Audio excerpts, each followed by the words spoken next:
Before we start the meeting, I would like to read this disclaimer statement. By attending the remote Zoom meeting event, you agree to the public policy of Toastmasters International, as well as the unassociated remote hosting services. Some of your personal information, such as name, image, and any shared messages, will be recorded. Your remote attendance hereby discharges Toastmasters International from all claims, demands, rights, promises, damages, and liabilities arising out of or in connection with use or distribution of said video recordings, including but not limited to any claims for invasion of privacy, appropriations of likeness, and defamation. Welcome to Leadership Speak, an advanced Toastmaster club for leadership development. We are one of the 5 clubs globally. My name is Dinesh Sharma, and I am your sergeant at arms today.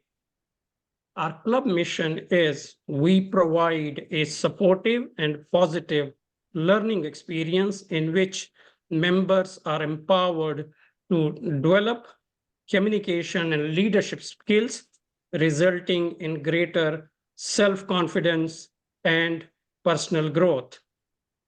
Leadership Speak is one of the premier club of experienced Toastmasters to become self-directed leaders.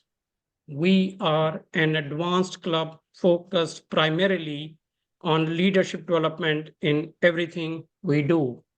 Our timer has the virtual hand raised, so we all can immediately see who is keeping the time. Our Toastmasters of the day will lead the meeting, and our Toastmaster is none other than the founder of this club, Brahm Memone. Brahm is the founder of Leadership Speak. He is one of the master coaches known worldwide, they are true. So please help me welcome our Toastmaster of the day, Brahm Memone. Brahm, over to you. Thank you very much, Mr. Sergeant at Arms. Ladies and gentlemen, welcome to Leadership Speaks Ultimate Meeting of 2023, but not the ultimate meeting of its existence, of course. Ladies and gentlemen, this has been a great, awesome 6 months, this past 6 months that we've had. We are at a very good standing in the district already. We are the top club in the district. We were the first club and still are, I believe, today to have had 10 DCP points out of all the, I don't know, there's over 111 clubs or so in good standing, I believe. I can't remember the number, but we are the top in the district. And I believe if marshals.org was available, it's not. Currently, George Marshall is not well, so he's not updating his marshals.org. But if that was available as well, we would see that we are pretty much in the top 15, 20 clubs right now, currently, of course. By the year end, we should be. My goal is to be number 1. I don't know. Should we and shall we? Could we? Maybe. Can we? It's all up to you, the members. I can do what I can, but it's up to you, the members. Now, I don't believe in quantity just for the sake of quantity. I believe in quality. And as you all know, the standards in these clubs are very, very high because the standards are high because it's just excellence. We want to provide service with excellence. And that is the theme today: elegance, aesthetics, excellence. This all goes with who we are, what we are doing, what we are here for the holidays, celebrating holidays. This meeting is going to be totally informal. So if I do things that you don't see me do normally during the year, well, that's because it's the holidays. And we only have very few members present because most of them are celebrating Christmas or preparing for Christmas. For those of you who are here, congratulations. You have made it, you are dedicated, and you really want to, right up to the Christmas time, be here and just celebrate whatever is left of the holidays, I mean, pre-Christmas holidays with us together here as a family. So thank you very much and welcome. Now let me look at my screen and see who's dressed or who's got the backgrounds and so on. I can see Tony is dressed up in his nice red tie, Christmassy, looks very Christmassy. And Thadi's got a nice background, dark glasses, very well dressed. Awesome, awesome. I can see our timer is dressed nicely, red Christmas jacket. So is Hannah Schmidt. Awesome. John Ojiefo. Very good. And then we got Aswathy with her red jacket all ready to go and speak. And then we got Santa Claus with his red turban. Santa, could you please spotlight Santa? Santa is, of course, for our Vinod Panicker. It's Paramjit Singh is our Santa for the here. There you go. Hello, Santa. How are you? Fine. Ho, ho, ho. It's the Oh, Christmas oh, time. Merry Christmas. Merry Merry Christmas, Santa. Christmas. Thank you, Santa. Are we getting any presents? I mean, Tony needs a present, right? Otherwise, he will not be speaking today. It's getting ready. The elves are at work. Well, I On the need way. one. I need one. You all get one by one. Merry Christmas. I would also like to acknowledge, of course, the winners of our contest that happened last week. And we have somebody from Nairobi just joined in from the coffee company. Oh, my goodness. Rosie, welcome. And she's all dressed up. Christmassy. Awesome, awesome. So now, of course, Afton Legendre from France, member here, was the winner of the speech contest, international speech contest, and she'll be going to the area contest on February the 10th at 9 a.m. my time over here. It might change, it might not change, but that is the current time. So we had that, and then our table topics champion was, oh, my memory fails me. Was it Vinod? Vinod, were you the table topics champion? Yes, bro. Yes, awesome. So thank you. We've also had during the year 2 fun meetings, and we had several other fun meetings too, but the ones that really stick to my mind is, if you remember, in September, or no, beginning of October, end of September, I believe, we had Men in Black. Right? We all dressed up in black suits, white shirts, ties, and Men in Black is the franchise. It's called Men in Black, but of course, if you've seen Men in Black International, it involves men and women, actually, right? But the franchise is called Men in Black, so we just called it Men in Black or Leaders in Black. Actually, that's what we had, and we had fun. And then immediately within 4 weeks, we had the Halloween meeting, and we had great fun at the Halloween meeting. And in both those meetings, actually, Jennifer and Rosie dressed up so well for the occasion. I mean, they beat everyone hands down in the way they just took it to the nth level. Great. We have great players in our club. Now, we have a Mr. Exquisite here, who is, of course, dressed up in a bow tie, just like me. We've conspired to be together. But before I call on the Mr. Exquisite here, I would like to call on usually Joseph, who lives in Pickering, which is like 50 miles from me, to do the toast. Usually. Thank you, Mr. Toastmaster of the Day. Greeting, colleague Toastmasters and guests. On the first day of the year, despite all the good thoughts and possible arrangement, we may say that we can't assume that we know what the new year will bring to us, either in our personal life or especially for our club. So we did our best to make our dream come true. We used our energy to go beyond our limit and reach a higher level, not only for ourselves, but for those around us. Giving the best to achieve excellence is clearly defined as a value at Leadership Speak, and the result is receiving the award of the Club of the Year of the district, and seeing as well the pride on the face of the members through the screen right now or every Saturday. And here we are at the last meeting after a year of hard work, during which we have enjoyed the aesthetic in the preparation of activities, the elegance of the members in their participation to achieve this level of excellence at the club. As we approach the end of the year and the vacation time, let's cherish the achievement that we have already made and let our spirit suck up the exquisite flavor of these three words: elegance, aesthetic, and excellence. Let them embellish our holiday season.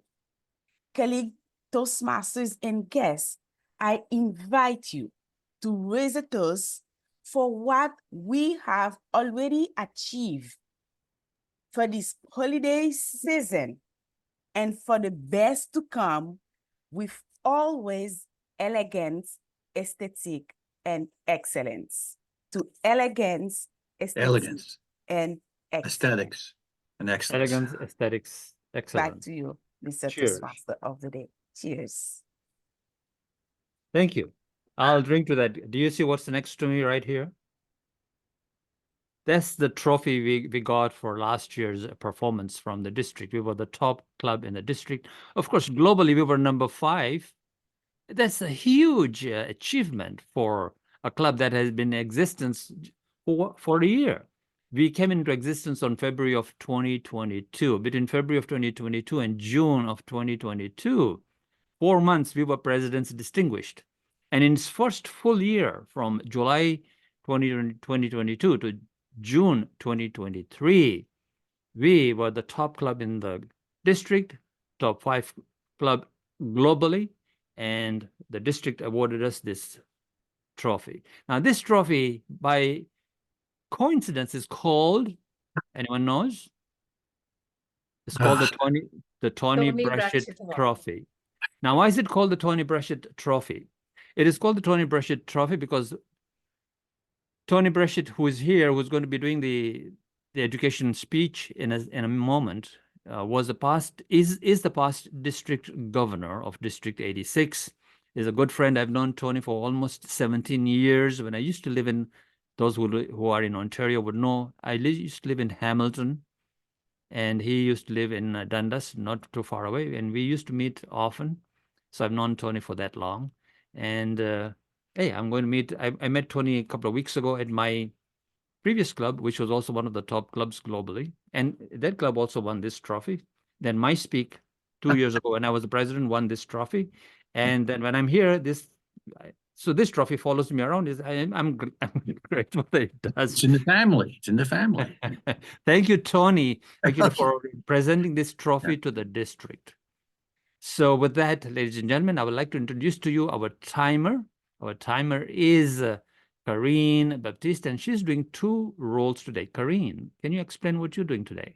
Yes, thank you, dear Toastmaster of the Day. I'm Karine. This is my pleasure to be your timer.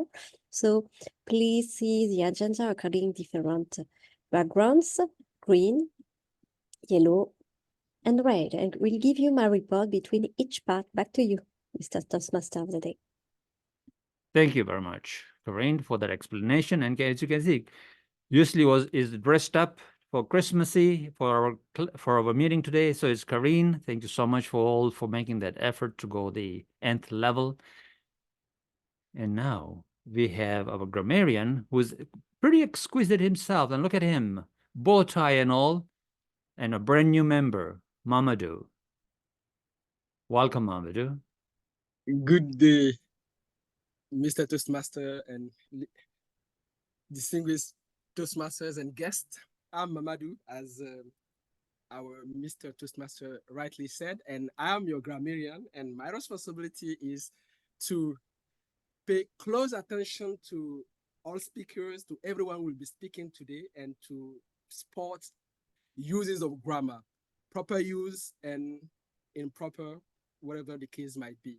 And I will also be introducing to you the words of the day and our Toastmaster of the day, and usually have already done an honor to pronounce the word more than once. So our word is exquisite, and it means extremely beautiful, delicate, especially in a delicate way. Synonyms can be fine, beautiful, lovely, elegant. It's actually the theme of the day as well. It's aligned with the theme of the day. And in a sentence, for example, we'll say, leadership speaks meetings are planned with exquisite precision. And that's really the case. And at the end of the meeting, when called upon by the Toastmaster of the day, I will give my report of the use of the word of the day and also the use of the grammar and the proper use of the English language. Back to you, Mr. Toastmaster.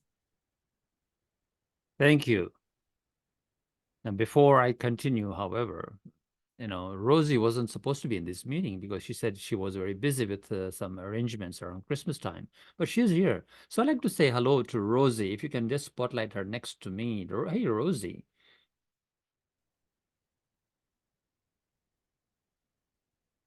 How are you doing, Rosie? And how's I'm Nairobi good. today? I'm good, Brahm. Thank you very much. And you're right, I wasn't meant to be here, but I had my guests get invited by someone, so I happily joined in. They should be invited more often out there. So you could join us. Yeah. Welcome. Thank you very much for being here. Thank you. And And Merry Christmas, everyone. Excited to be here with you. I told you this meeting is not going to be your normal meeting. I'm just going to call up people from as I see them and just greet them and so on. Just so it might run a bit longer. Of course, it's holidays. We are going to just relax and have some fun here. But I'm going to call on Tony Bratschitsch next to do his wonderful speech. I had asked him if he could do something around holidays time, maybe something to do with Scrooge, something to do with values in Toastmasters, or anything to do with the multicultural people that we have in our club. And he chose this particular speech, and quite rightly. By the way, Tony is going to London to see the king. The king, yeah. For about 60, 70 years, we used to go to London to see the queen. Now we go to London to see the king. Well, And we have to adapt, yeah. so all the best. That's in beginning of April or something like that, or end of April. April 29th. April 29th, you're flying over. And my daughter's Tony, going with me. Tell us Yeah. why you're going there. To put on a gown and a hat and participate in a graduation ceremony for my law degree. Wow. Woohoo. Yeah, 8 years. Whoa. 8 years. So our members, no matter how long it takes, they're dedicated, they're determined, they will go and do what they need to do. I love that dedication. All yours, Tony, for your speech. Being Scrooge, the good and the bad. Being Scrooge, the good and the bad. DTM, Tony Bratschitsch. Okay, hello everyone. And as Brahm said, he asked about doing something about Scrooge, and it was an excellent idea because there's lessons we can learn from Scrooge. Being Scrooge, good or bad. Now, if you don't know, Ebenezer Scrooge was central to Charles Dickens' 1843 novel, A Christmas Carol. But this is not about a Christmas story. It's just a coincidence. Ebenezer Scrooge was a cold-hearted, miserable man, very selfish and unfriendly. He employed a clerk named Bob Cratchit, who had a family, including his sickly son, Tiny Tim. Scrooge underpaid Cratchit and overworked him. It made it tough on Cratchit's family. And Scrooge was an old guy, and he devoted his life to gaining wealth at all expense and all cost to the joys of life. It was money, money, money. But in this novel, Dickens' Scrooge had a happy ending, and, Scrooge had a chance to make good. He learned his lesson, and there's lessons for us. Now, the story's moral is that money will not make a person happy. Well, you may agree, may not agree. But that's the moral of the story. And the point is, stories have morals. And morals are generally defined as a sense of what is right or wrong. And Dickens' audiences, for all those years, thought that Scrooge's morals were bad. However, what about ethics? Because morals and ethics are not the same, but sometimes they overlap. Now, ethics refers to principles of good and bad, like rules and laws that are acceptable to society. I ask you, did Scrooge do anything that was against the rules? No, he didn't. So here lies the dilemma of leadership.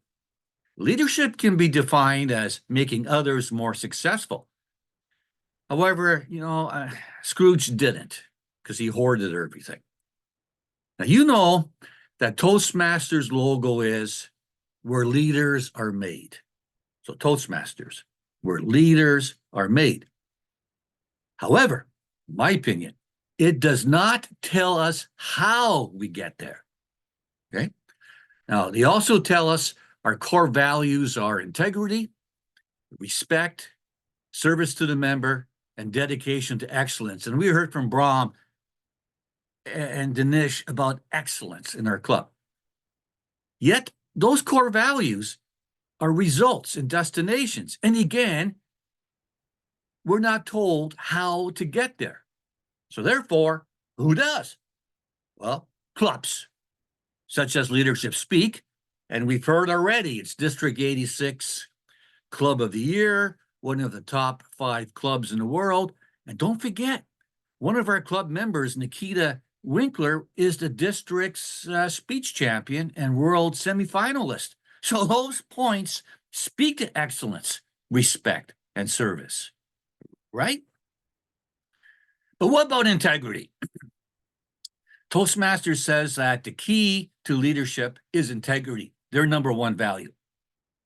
So therefore, can a modern day Scrooge, a Scrooge of today, miserable man, selfish, or woman, selfish, can they have integrity and help others be successful?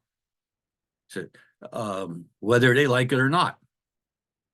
Well, in my opinion, the answer is no and yes. And that's the dilemma of leadership in this case. Now, to make further my point, I'm going to relate 2 of my own stories about modern day Scrooges. And I'm going to go with the bad first and then with the good.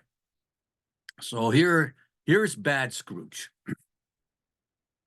Now, Jeff Bezos, he's not the Scrooge I'm talking about. He's the founder of Amazon.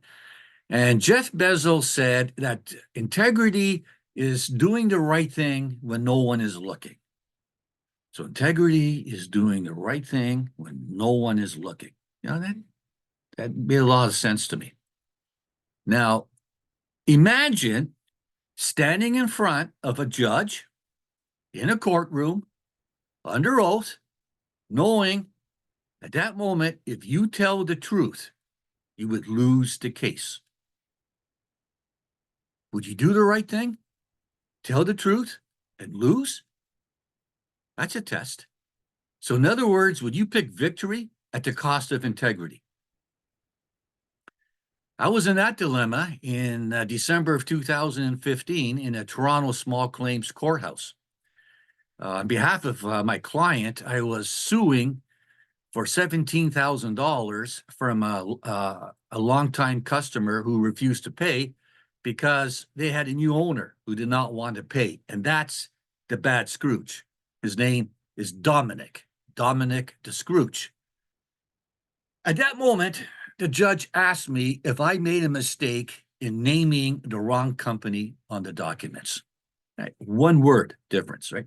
But he asked me, did you make a mistake in naming the company?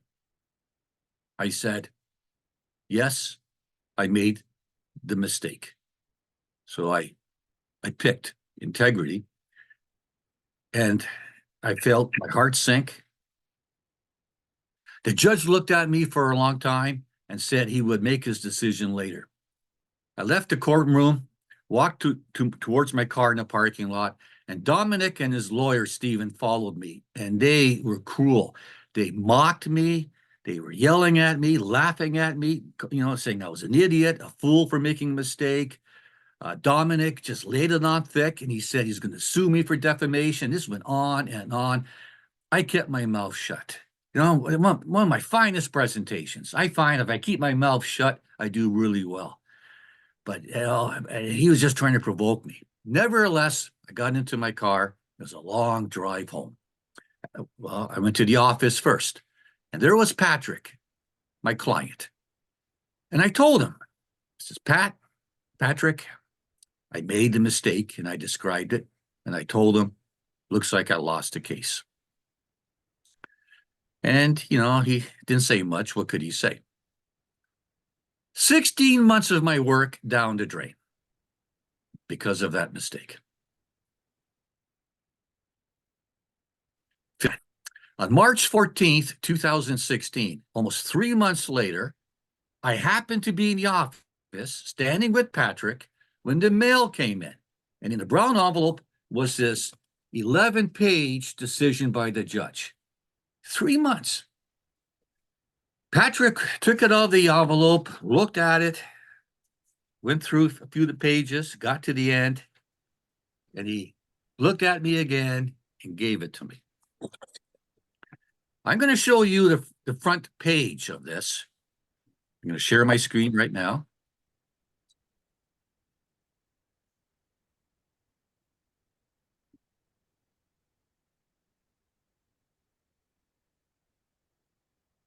There's the front page. It's redacted. My name is there, A, Bratschitsch, A for Anthony. It's my name. And at the bottom of the screen is paragraph number 1 under the title, Reasons for Judgment. And I'll read it because it's in small print for you. This evolved into a particularly nasty case, which is Scrooge-like, isn't it? Services rendered and a refusal to pay. There stood before me integrity on one hand and what I can only describe as opportunism on the other hand. That told me, I won. Whoa, I was shocked because I chose integrity and I knew I thought I was going to lose. Integrity does pay. And the rest of the 10 pages went on to eviscerate Scrooge and ripped him apart. And this is a public document. It's in print, written by a judge. And down to page 11 is what I would think is an excellent description of a modern day Scrooge. Paragraph 50, he describes Dominic as callous, capricious, selfish, and arbitrary. So that's a good description of Scrooge, isn't it? Callous, capricious, selfish, and arbitrary. So bad Scrooge faced his judgment. But that's not the end of the story, because in Dickens' novel, Scrooge had a happy ending. And I have to say, this one does not for Dominic. And I don't enjoy this because I do have empathy. I mean, business is business.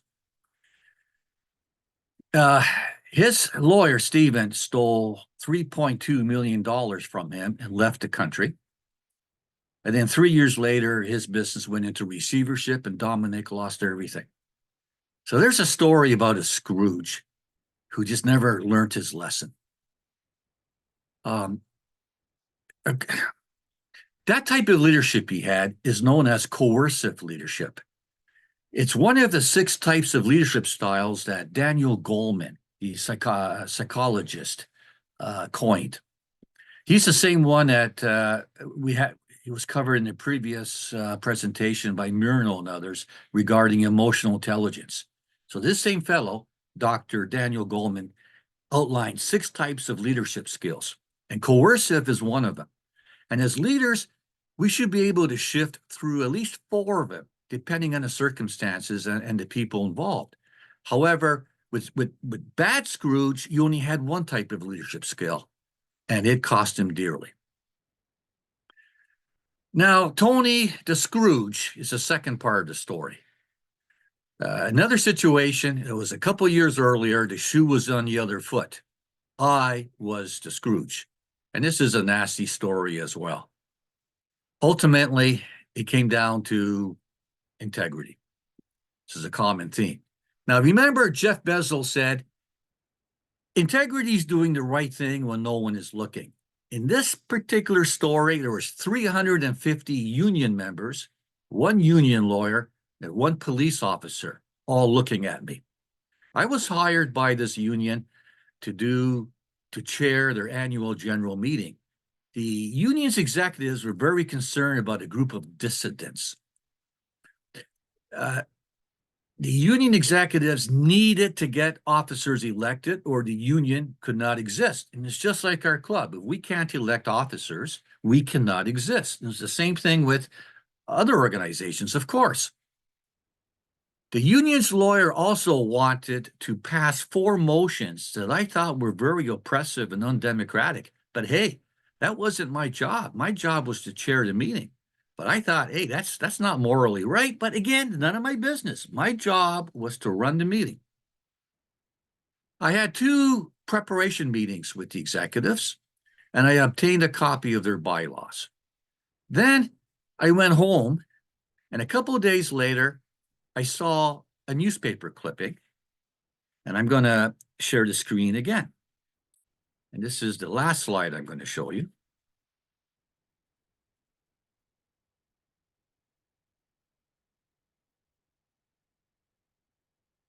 That was in the newspaper. I had no idea. Suspended by union, they'll fight on. And that headline, caught my eye for obvious reasons. But then I found out this was about the annual general meeting that I'm going to chair on May the 29th. When I read that article, there was things in there I didn't know. And there were scary things, horrible things. Like I actually felt compassion for those dissidents. They were describing how they were locked out, suspended, still had to pay. All they wanted was transparency and candor, things that I believe in. Geez, so now, my integrity is being tested. Don't you hate it when someone holds back information from you and you kind of walk into something like that? Well, that's the feeling I had when I went to chair that meeting on May the 29th, 2013. And as soon as I put the gavel down at 6:30 p.m., the 30 dissidents, which were sitting on the far side of the wall, other than the 320 other union members sitting at their tables, all stood up. And they all started to yell. As soon as that gavel came down, all started to yell, point of order, point. And they're holding their Robert's Rules of Order book. It was 15 of them. Half of them were holding it up. And they were waving it and screaming and yelling, point of order, point of order. And I never expected that. And their pandemonium just reigned all over the audience. It was scary. I stood there petrified, like, what am I going to do here? Now, fortunately, I felt like pulling my hair out, but of course, I don't have hair to pull out. Or maybe that's what happened to my hair. But can you imagine if I started to do this? I'm going to get a lectern in front of 350 people. I stood still. I was petrified. I couldn't move if I wanted to. And I started to calm down and think, well, how am I going to get out of this? How am I going to run this meeting? How am I going to do my job? And I have to tell you, I did figure something out. And thank goodness for doing homework. I read the bylaws. Now, Robert's Rules of Order tells us that it only has 3rd ranking in the precedence of order. Number 1 is the law of the land, and there was the police officer. Number 2 were the bylaws, which I had at the lectern, and I studied. And number 3 was Robert's Rules of Order. So therefore, the bylaws outranked Robert's Rules of Order. And in those bylaws, I read that as chair of the annual general meeting, I could prefer to use Robert's Rules of Order. Prefer. So I decided not to prefer. And I told everyone I am going to abolish Robert's Rules of Order for this meeting and run this meeting as committee of the whole. In other words, forget Robert's Rules of Order. Well, the pandemonium went even crazier. People were outraged. Everyone was shocked. Yeah. Hey, but it was ethical. It was part of the rules. And we got the officers elected. We moved the motions, those oppressive, undemocratic motions, were voted down. All 4 of them were voted down. Oh, I couldn't show my happiness or relief at that because I had to be neutral. You know, sometimes you clear the deck by pushing things off the cliff. That's what happened in that meeting. It was Scrooge time. I had to be in control. That's one of the principles of Robert's Rules of Order. There must be control. There must be order. And the officers got elected. The union got to continue to exist. And later I found out that they were so scared of what happened in that meeting, they made peace with everyone. So it was a good thing the union carried on because they were able to fix things on their own. But yet, everyone thought I was Scrooge because I was cold-hearted, miserable, and I felt it. When I went home, I wanted to scrape my skin with a wire brush. I felt like, man, that was terrible. But when I woke up the next morning, I was a little bit different. I was ready to take on North Korea. It was a confidence builder. I made it. I survived. And I also got some good stuff done. So I was a good Scrooge. My morals were there. I didn't like what was going on, but my ethics were correct. I did my job according to the rules, whether people liked it or not. And I did not have to stay coercive. I could shift. So that was a time to be coercive, just temporarily. So in summary, herein lies the dilemma of leadership. We define leadership as making others more successful. And sometimes people don't like being told what to do. Actually, I never like being told what to do. Sometimes it's wrong, other times it's right. A lot depends on the morals and the ethics. Here in Toastmasters, it's where leaders are made. It doesn't tell us how we get there. And we got the core values, again, of integrity, respect, service to the member, and dedication to excellence. And again, those are results and not destinations. How we get there is based on our club, clubs like Leadership Speak. And what we do in our club, I like to think, I've seen it week after week when I've shown up, is based on principles of candor, trust, humility, sharing. The principles build our leadership skills so that we can get to our values. So I keep on thinking, okay, we're self-driven leaders, right? Self-driven leaders. I like to think if we keep on driving, we'll keep on arriving. So if we keep on driving, we'll keep on arriving. No, you're John. Leaderships. How do you? That's a lie. So here we learn our communication styles. We learn to become better leaders. And we develop our presence where we can project confidence. I did already. Okay, convince others we know what we're doing and help others improve. So these are the lessons of being Scrooge, the good and the bad. Thank you, Leadership Speak. Back to you, Toastmaster of the Day. Thank you, Tony, for that speech and drawing a parallel between what you do in your profession and Scrooge himself and the values and the morals and the ethics and how they all come together. It was just wonderfully done. And then ending it with, of course, Leadership Speak and what we do in terms of the values of integrity, respect, service, and especially excellence. And service, of course, as you know, our level of service to our members and to guests is also very, very high. Thank you so much, Tony. And by the way, ladies and gentlemen, Tony will be back on January the 7th with a special story that I heard him deliver a couple of weeks ago at my met over at Toastmasters Club a couple of weeks ago, and it was a fascinating story. So he's going to come and deliver that story on January the 7th. Tony is a great storyteller, as you all know. So you'll be here Thank on you. January the Thank 7th to listen to Tony. Tony, thank you so much. Thank you. All right, ladies and gentlemen, you heard the education speech with a theme on excellence, elegance, and the excellence part, of course, is one of our core values, in which we, of course, emphasize totally at Leadership Speak.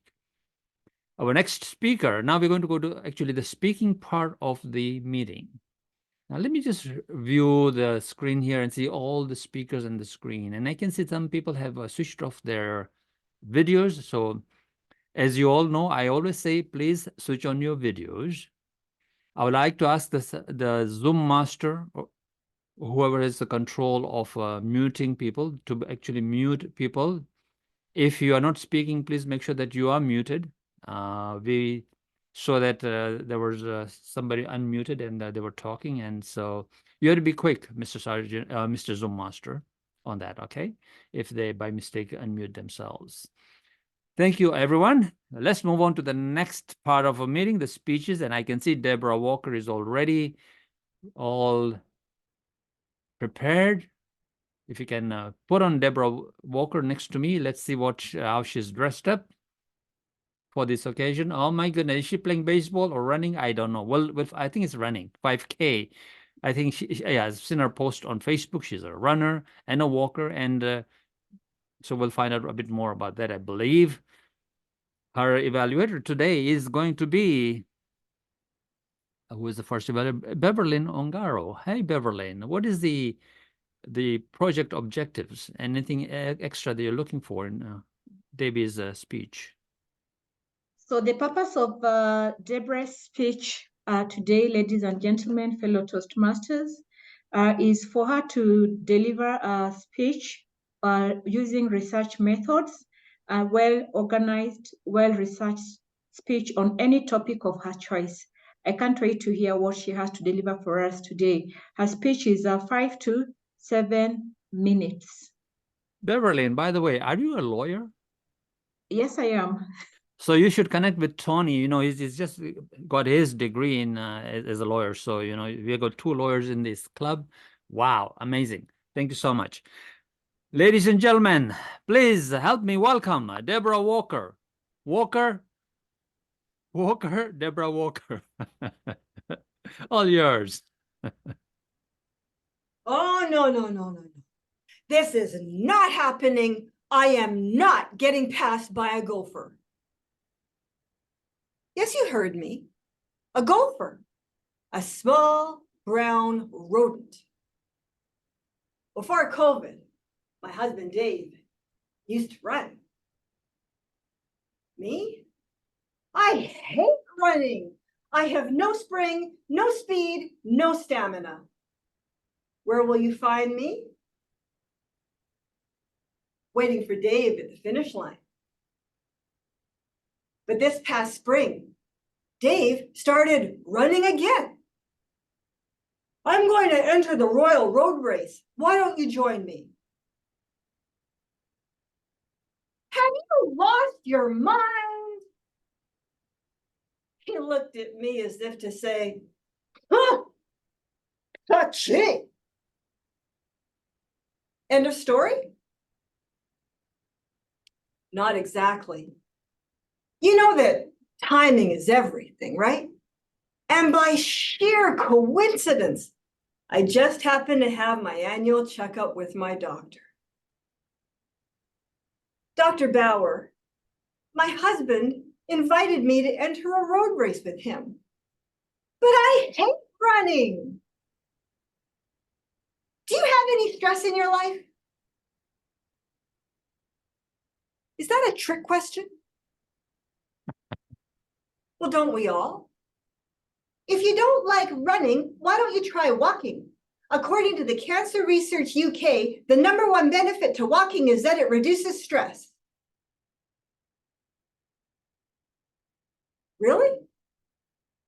Yes, and according to the Mayo Clinic, regular brisk walking can help you reduce your risk of cancer, heart disease, stroke, and type 2 diabetes. No kidding. And did you know that with regular brisk walking, you might actually be able to add years to your life? Think of it this way. If you took a regular brisk walk once a week for an hour, you would reduce your risk of death by 18% compared to those that didn't.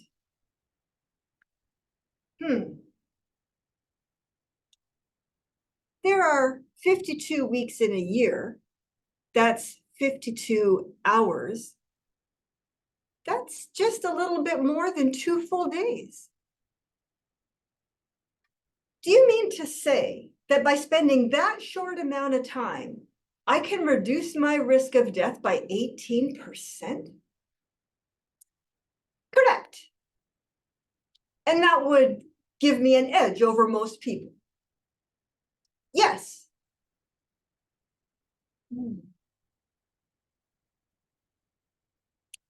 Okay. I'm in. I just hope I can stick with it. You'll be perfectly fine. See you at the finish line. Maybe this walking thing isn't such a bad idea. After all, it's in my name, my last name. Armed with Dr. Bauer's encouragement, I took the plunge and I entered 5 walking events. When I proudly showed Dave my entry forms, he looked at me as if to say, "Have you lost your mind? I'm perfectly fine. See you at the finish line." My first 5-kilometer walking event was in June. Sunny, hot, humid. But I walked as briskly as I could, and I made it to the finish, where a volunteer put a medal around my neck. 2 weeks later, I was back out on course, walking as briskly as I could, and I made it to the finish. The Canada Day walk on July 1st was super hot. The August walk was cold and windy, and I walked my briskly best. But September changed everything. Halfway through the course, the mascot for the Saskatchewan Rough Rider football team, Gaynor the Gopher, tried to pass me. "Oh, no, Gaynor. This is not happening. I am not getting passed by you." And with that, and a gallant gesture from Gaynor, off I went, running. Yes, running. Me who hates running. Picture me striding towards the finish, where Dave was waiting for me. When he saw me, he shouted, "You don't run." "I'm fine. See you at the finish line." With each event, I got faster and faster until I started to run. How about you? When was the last time you went for a brisk walk or a run? Look at your fellow members on the screen. Chances are they have some stress in their life. By going for a brisk walk, you can have an edge over them in reducing stress. And you can also reduce your risk of certain life-threatening illnesses.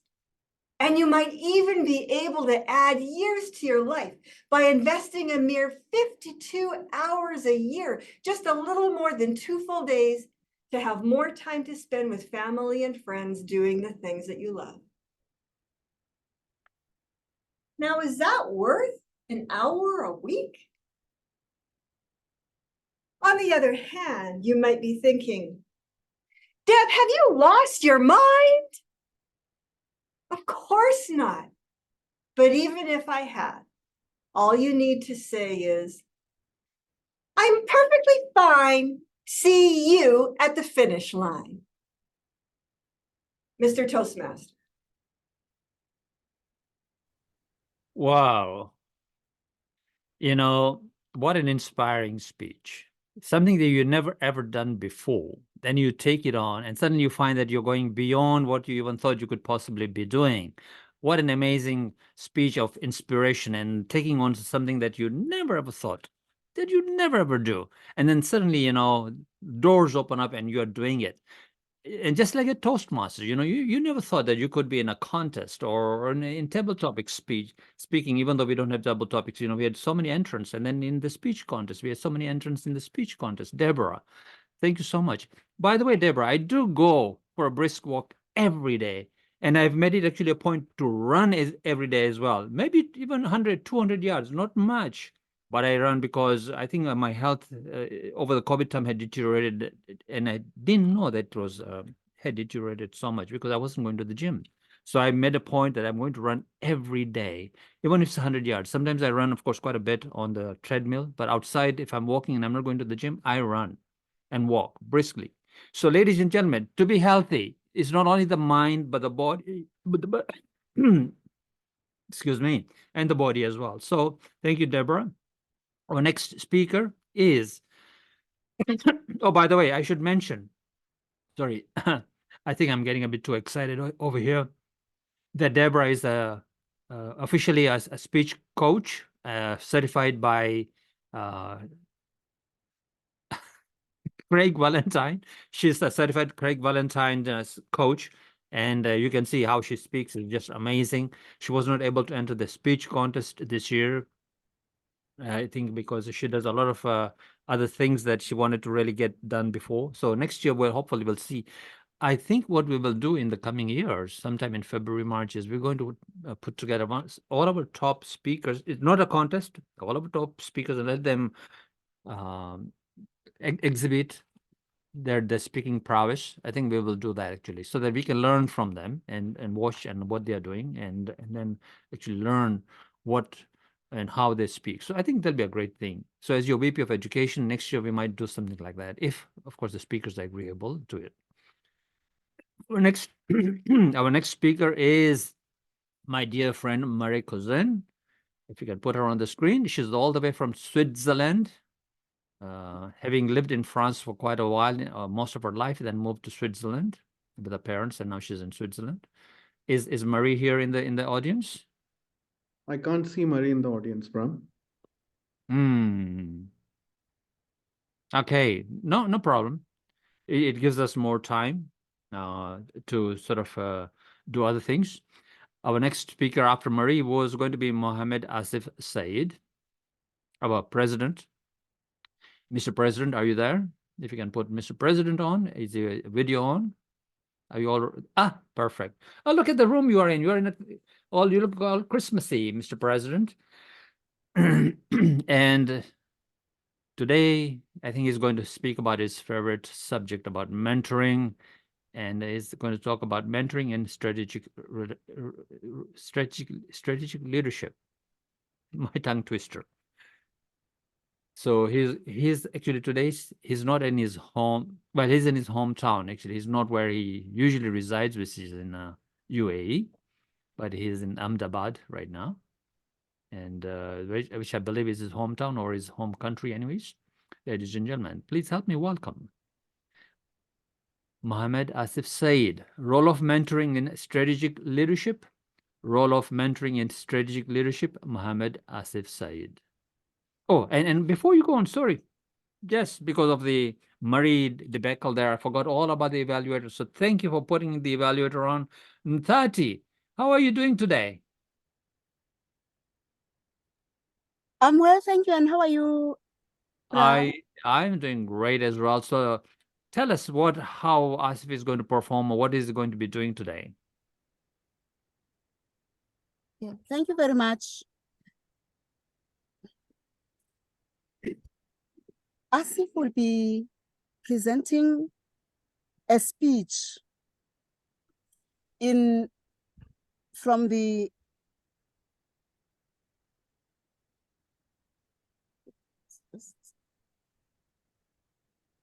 I think it's innovative planning. Sorry. Innovative planning. Innovative planning. Yes. Third speech. The title of the speech is the role of mentoring in strategic leadership. The goal of the speech or of the project is to communicate effectively the Toastmasters' perspective on mentoring while making a presentation engaging and relatable through his personal experience as a protege. So he'll be presenting a speech which is 5 to 7 minutes. Thank you, Ntati. And Mr. President, is this the last speech in your level 2? Is this you're completing level 2 for this? Yes. Wow. Yes. Awesome. And I think Deborah actually finished her level 1, I believe, I think, from what I remember. Yeah, she's nodding. Perfect. Awesome. So as you can see, people are completing the levels at even the very last meeting of the year. So we're getting more awards. I love it. And quality is present. Quality and quantity together just makes just an incredible combination. Ladies and gentlemen, now let me introduce to you our president, Mohmad Asif Saiyed. Role of mentoring in strategic leadership. Role of mentoring in strategic leadership, Mohmad Asif Saiyed. Thank you.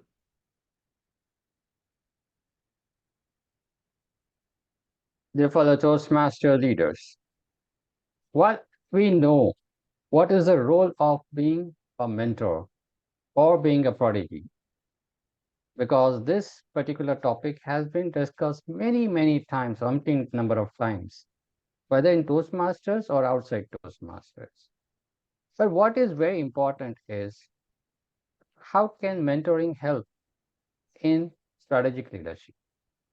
And because we are Leadership Speak, a Toastmaster, Advanced Toastmaster Club, where we talk and walk about leadership, why not discuss about what is the role of mentoring in leadership? Especially when we talk about strategy. Strategy is very important when an organization is moving forward in an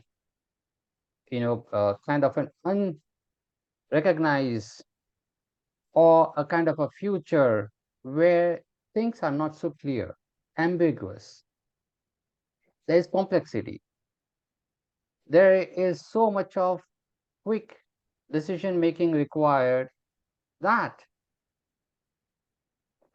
how can a leader take a decision so quickly in a VUCA world? VUCA means volatility, uncertainty, complexity, ambiguity. One of the options available for the emerging leaders is go to your mentor. Now, how can you find out your mentor as well? I mean, that's also a challenge. Well, mentors are very much necessary, are those people who already have that kind of an experience in the field which you are looking forward to take or receive the benefit. So it's very important for leaders to be, first of all, open to receive a feedback, to go and approach someone who is knowledgeable. For that, it requires a lot of efforts. First, to build a relationship with a person who is knowledgeable, because knowledgeable people and experienced people don't have time. It's a very big challenge to go and build a relationship with such people. Next is, after you build a relationship, is to make that person who is a mentor understand your challenges. Now, here it's so important to articulate your ideas, your expectations to such people because they are very busy. If you are not clear enough what you want to get help about, they would lose interest in you. So whenever we talk about strategic leadership, it's all about making decisions in a fast-moving world. We need to be clear about our requirements. And again, it's all about uncertainty. So it's like, the chicken or the egg, what comes first? Because things are uncertain, right? And we expect that, we should be clear about what do you want. That in such a situation, your relationship with your mentor plays a very big role. Now, reason here is that if the mentor is confident and has, because it's like, putting if I'm a mentor, my reputation is also at stake with the mentee. You see, so once this kind of a relationship is built, is then that the mentor is ready to take a risk in a risk-based environment to help you out to the mentees to, talk about their own personal experiences. So now in a VUCA world, again, the next challenge comes is, the past experiences is not a guide for the future. See, the paradox. The past experience is not a guide for the future. So now what can be done? How can I leverage on the experience of a mentor? Well, so again, here comes is what kind of lessons can I learn from the experiences of the mentor? What does the mentor think in a particular situation, which, I may put forward to my mentor, and then the mentor can, put forward their or his or her suggestions to move forward. You see, so in a futuristic environment where there are rapid changes are happening and decision making needs to be done at a quicker space, this kind of a thought process and the relationship building matters a lot, especially in corporate environments. Because number one, as I mentioned, people are not quite open to share their own experiences. And even if they want to share the experiences, every time the question comes is, can you articulate your requirements clearly? In such a situation, my experience was, when I built my relationship with my mentor, who is my boss as well in the organization, it took me quite some time to win the confidence. What is not important that, whether I was something very, very brilliant as a person in the team, but what was important was that how could I win his confidence, his trust? And that is where one important thing which I did was I went on to ask what were the challenges in the organizations were available where I could participate. And then I kept on asking about the guidance. Now, for example, a very, very important example was in strategic leadership was, if I need to talk about your appraisal and promotion to the big boss, I would do it for you, Asif. But if this voice comes from many other people who are not your colleagues, but from the other heads in the organization, that would really help to make the decision. Now, see, this is very important, you see, as a tip. And that's where I started working on this particular action of making relationships with other people in my organization.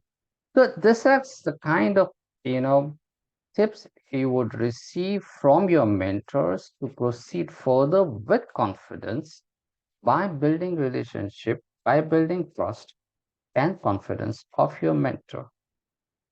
Let's move ahead with a lot of confidence in the coming year of 2024 by building relationships at Leadership Speak and outside Toastmasters as well.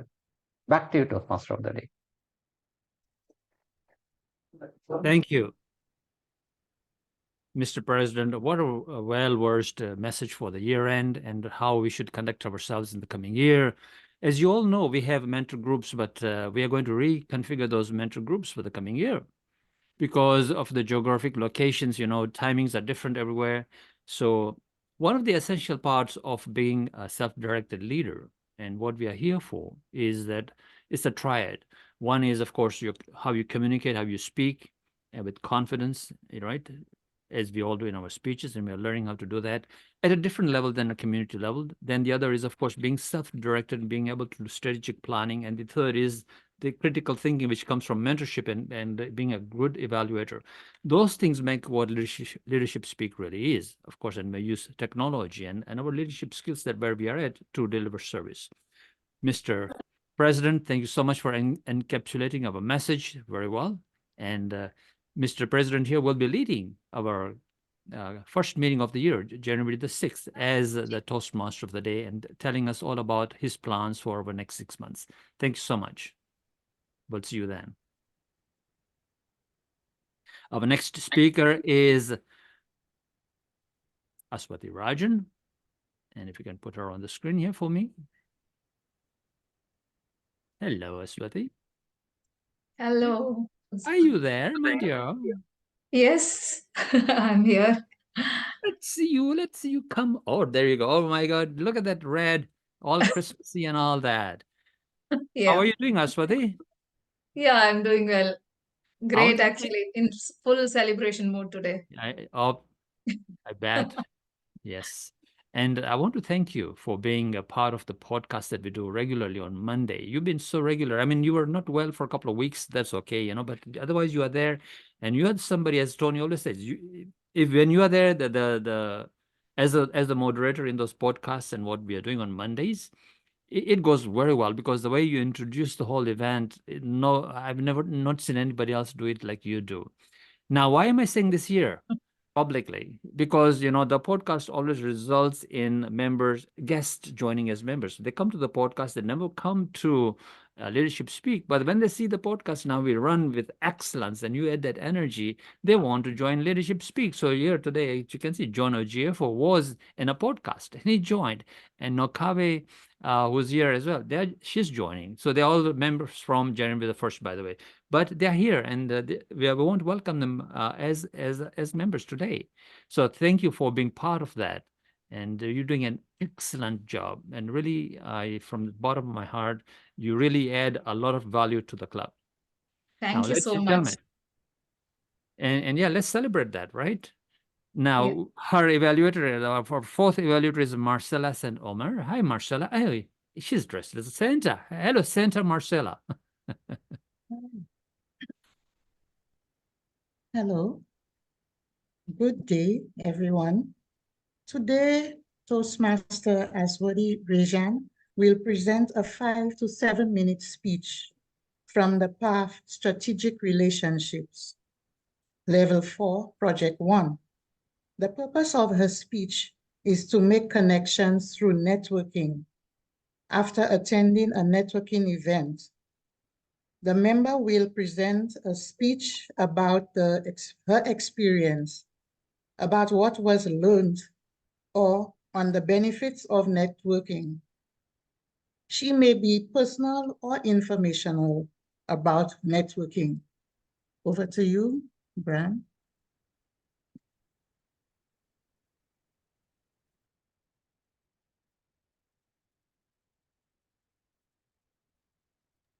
You're muted, Brahm. Thank you so much, Mr. Zoom Master. Let us welcome Aswathy Rajan, Global Education Forum, Aswathy Rajan. Networking is the art of building and maintaining relationships with people who can help you achieve your goals. Sounds simple, isn't it? But how many of you enjoy networking? Do you feel confident and comfortable when you walk into a room full of strangers and try to strike a conversation with them? Or do you have a clear strategy and a purpose for your networking efforts? Or do you feel like wasting your time and energy on something that does not seem to bring any results? But what if I told you that networking can be fun, rewarding, and effective?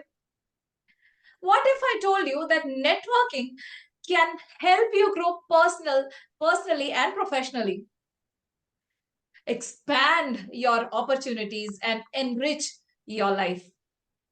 And what if I told you that networking is not a skill that you are born with, but a skill that you can learn and improve? Would you be interested in learning more? I'm sure you all will be interested to know that. Today, I'm here to share 2 valuable tips that significantly improved my networking abilities. As an instructional coach and an education mentor, my mission is to create a global community of educators and students. So this community collaborates on innovative projects and to enhance the quality of teaching and learning globally. Now the challenge was to expand this network beyond geographical barriers and connecting with educators worldwide. Now for me, cultivating an online presence was the optimal way to connect with individuals I might not encounter face to face. So I developed a strategy. It is to establish a global community of educators on LinkedIn, known as the Global Educators Forum. You can see here. And now when planning your network, it is very important that the networking approach is considered. Consider not only the connections you want to make, but also the talents, the skill sets, and connections you can offer others. So my goal was to address issues related to teaching and learning process, innovative teaching methodologies, and the skills required for the educators. So I invited educators to engage in discussions, support each other, share best practices, and collaborate on interdisciplinary projects. Ultimately, I aimed to position myself as a teacher trainer, sharing relevant points through my post. It garnered attention from the teaching community from different places of the world, leading to positive responses and acknowledgements from educators worldwide. And now, let's delve into the first tip. Be curious. Curiosity is the key to initiating and sustaining conversations. Genuinely being interested in the other person's background, their story, their goals, their challenges, and passion that lays the foundation of the effective networking. Now, responding to the comments on my posts, sending private messages to them, and developing connections showcased my curiosity and built a trust and a strong rapport with them. This curiosity, it helped me to become a part of a larger platform where I contributed to expert articles related to education. And remember, while developing your network, understanding what you can offer others is very crucial. So networking is a two-way street. A mutual learning attitude strengthens this networking process. So regular participation and contribution to the teaching community paved the way towards my goals and resulting in invitations to speak and train schools and teachers in different parts of the world. Here are some glimpses where I am the keynote speaker and I was invited, and all these because of the connections I could make through LinkedIn community. So now the second tip is consistency. Staying in touch, following up with individuals in your network is very important. Consistency, updating them on your progress, your achievements, and expressing your genuine interest in their work. It reinforces your value. And my consistent follow-up with my connections, it earned me the top voice badge on LinkedIn.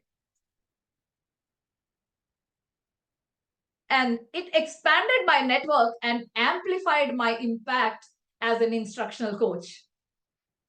So, dear friends, effective networking is not a rocket science, but it is a powerful and impactful way to make connections.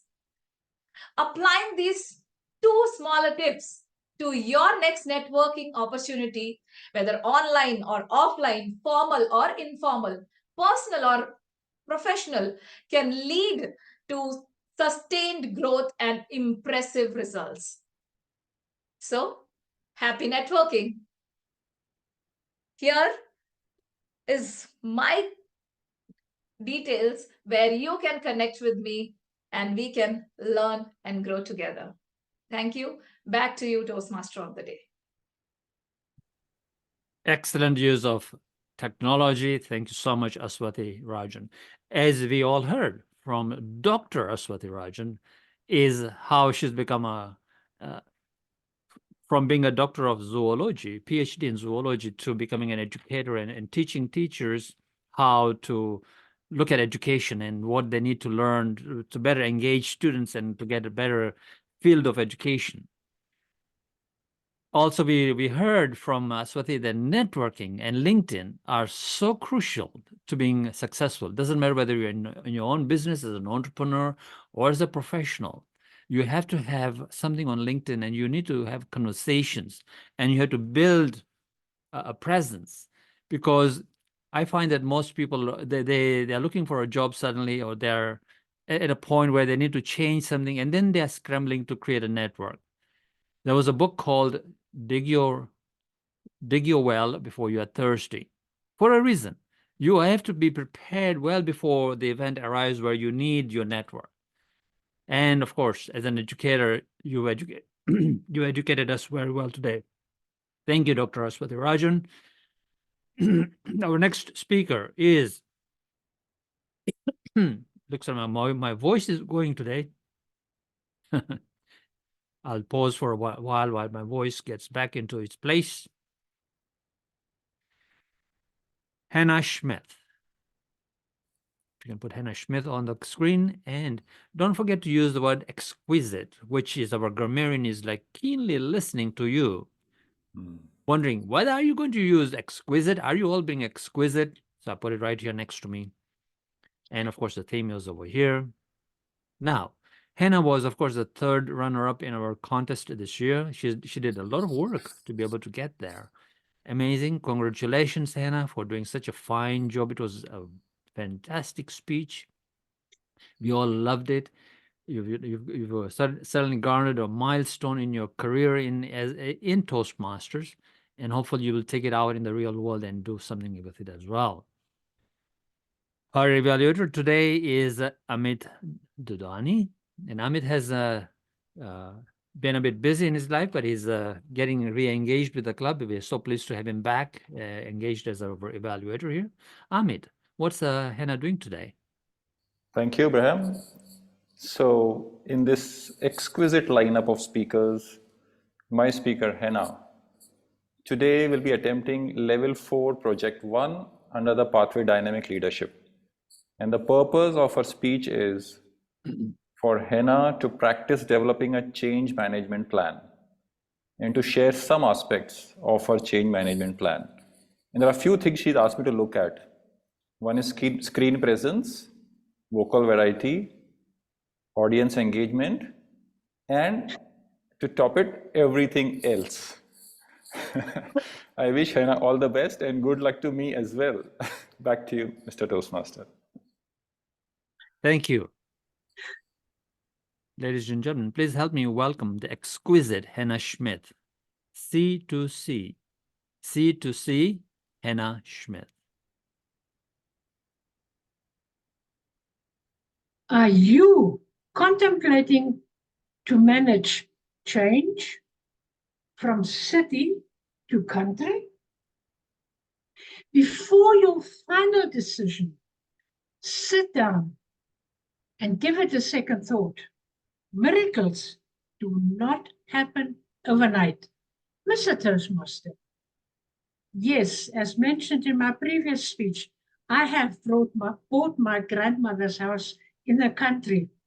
It was my fullest intention to spend my golden years of my life there and enjoy the tranquility and the wide open spaces that surrounded that place. Moving from city to country,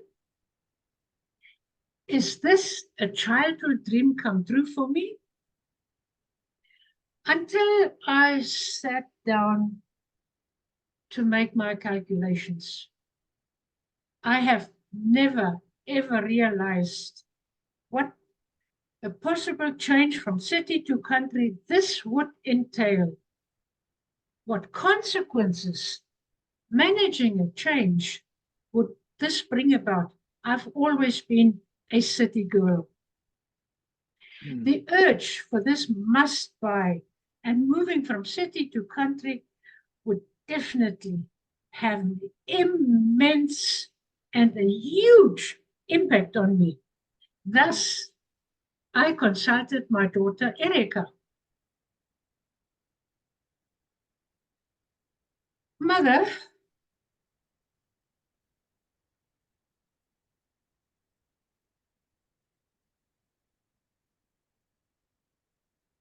Mother, are you aware of all the challenges this change to a rural living will bring to you? Why would you ditch the city life for a life in the country? Why would you want to leave the hustle bustle of the city life? You just love going to the theater, going to the movies, attending concerts. Ah, Erica, thank you very much for your concerns and your comments. But I think the better lifestyle in the country, the quiet and tranquility will compensate for the incessant noise of the city. To embrace the sounds of nature, birds chirping, the wind hustling through the leaves will do wonders to my well-being. The closeness of Mother Nature, no high-rise buildings and no neon lights. Instead, I'll appreciate the multitude of stars, the moon and the sun rising and setting. The air I breathe will be clean, unpolluted, no smoke from industrial activities. Yes, Erica, I shall miss the visits to the theater and the concert, yet my library is full of books, just waiting for them to be opened and for me to read them. Fair enough, Mother. But Mother, are you aware of the consequences this change will bring to you regarding your healthcare and emergency services? What about an emergency and you need urgent and specialized attention, medical facilities? Erica, I agree. Indeed, I have noticed that this fast-paced lifestyle doesn't have an effect on my health. The slower and less demanding lifestyle of the countryside will do wonders. And by the way, Swakopmund is not that far away. It is well known for its excellent ambulance and medical services. They render their services right to my doorstep. Do rest assured, Erica, they will take good care of me. And the friendlier community will also be supportive and helpful in times of need. My final concern, Mother, you are such an enthusiastic Toastmaster, Zoom hopping around the world. Will the internet connection be stable enough in the countryside? And if you move from city to country before December, will you be able to log in to Elegance, Aesthetics, Excellent Meeting of Leadership Speak? Toastmasters, are you at the crossroads to decide how to manage change, city to country? Take the following into consideration. Living in a fast-paced city offers dynamic atmospheres filled with opportunities like theaters, movies, concerts, going out for dinner. Yet living in the countryside is slow-paced. Yet it also offers dynamic atmosphere filled with opportunities, close-knit community, low air pollution, low noise pollution, very close to nature. Are you thinking of a change from city to country? Consider your change carefully, very carefully. Mr. Toastmaster. Thank you. C to C. Now I know what that means. City to country. And you moved to the countryside in your cottage. This is the second speech where you brought in that cottage in the countryside. The last speech was also to do with that, when you were passing through and you saw this cottage where you used to hang out in your young days. And now you bought it, now you're moving to it. So that's just a great,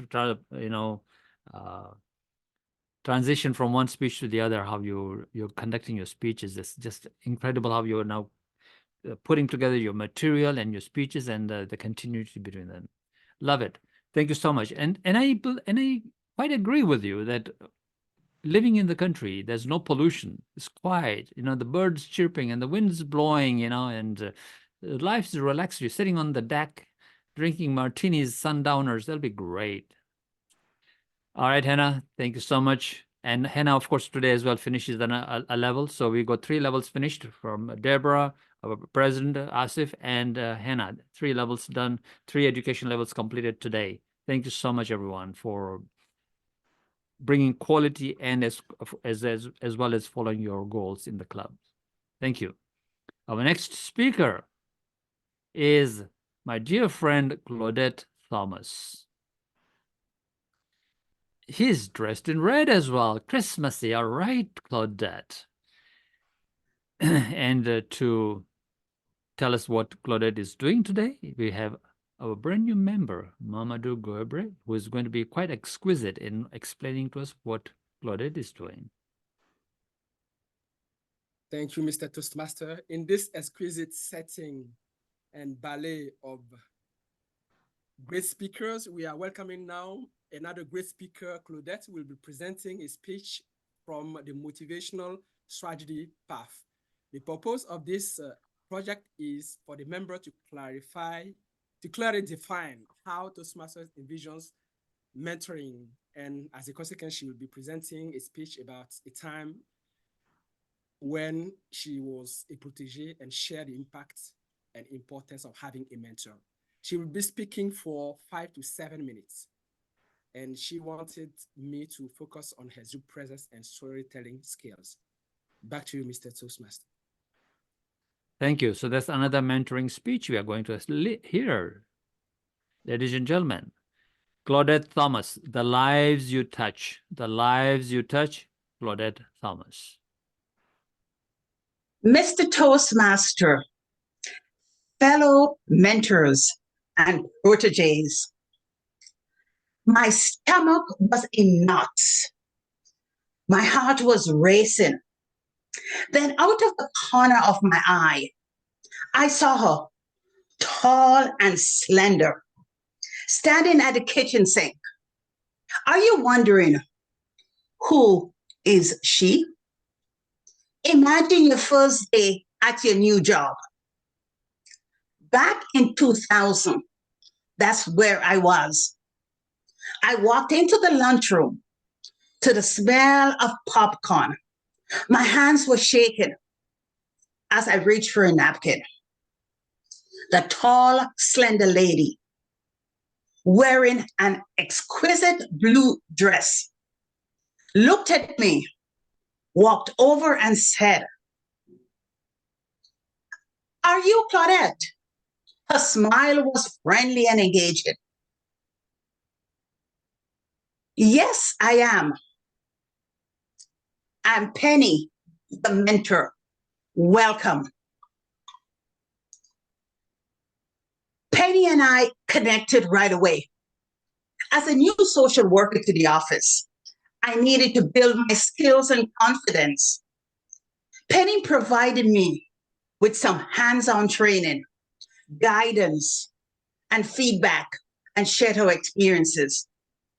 Also, I accompanied her on several home visits and meetings, and we role-played different scenarios for my learning.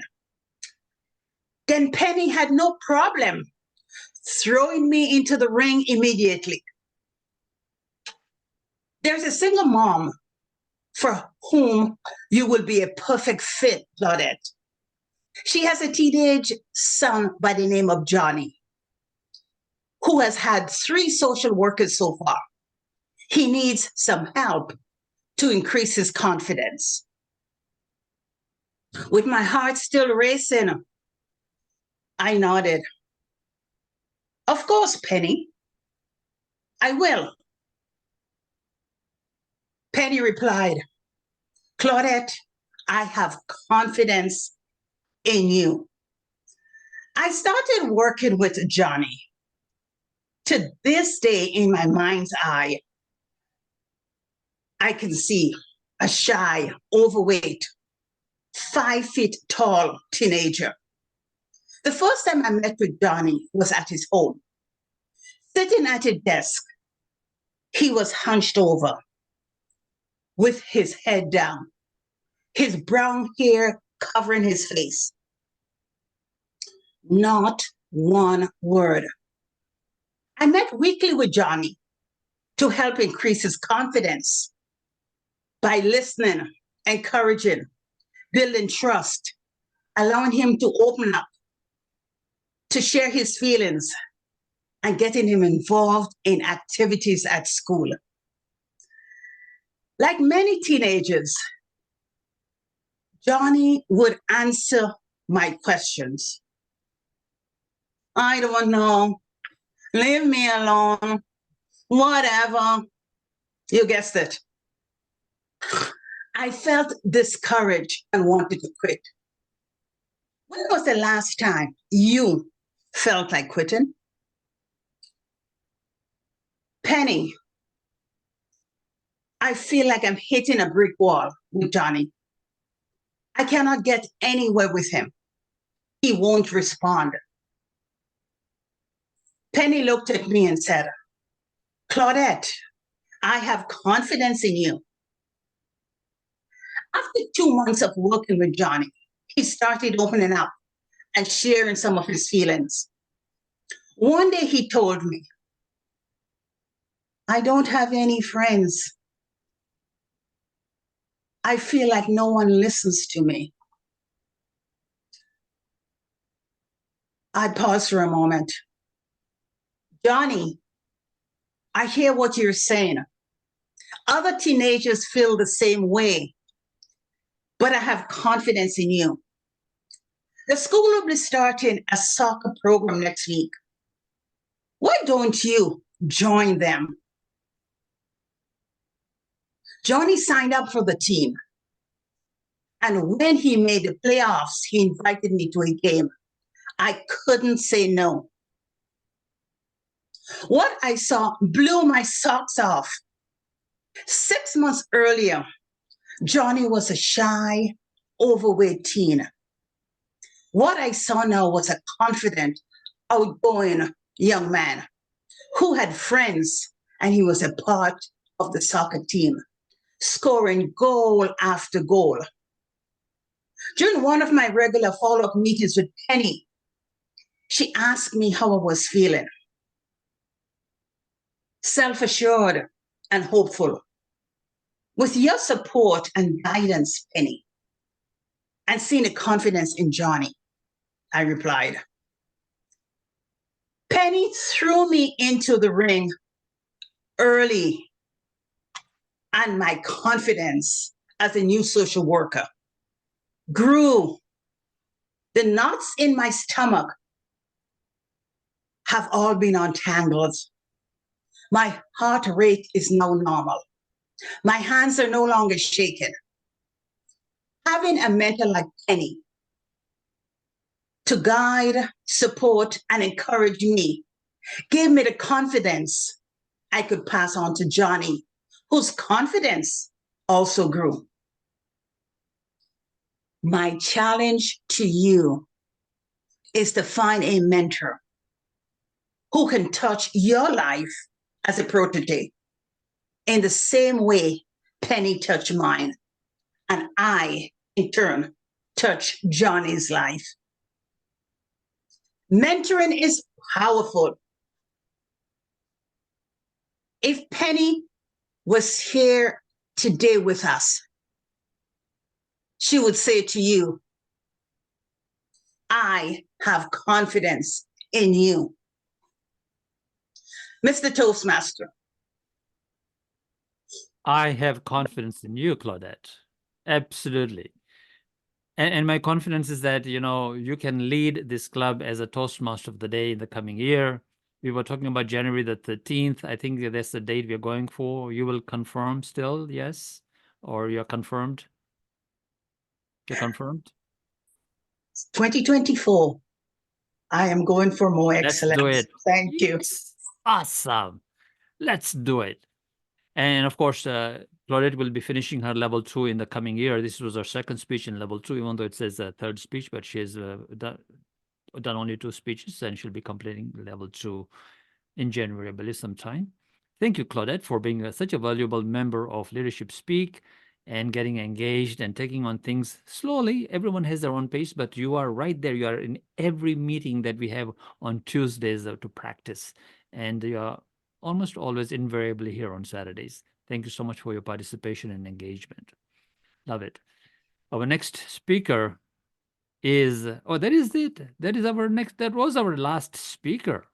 So, Madam Timer, if you can put in the chat everything that we have, and of course, please spotlight the timer while she's doing that in the chat, all the timings, Mr. Zoom Master, so we can just see what she's doing. And while she's putting the things in the chat, ladies and gentlemen, our Zoom Master is going to launch the poll for who was well prepared as a speaker, who did well.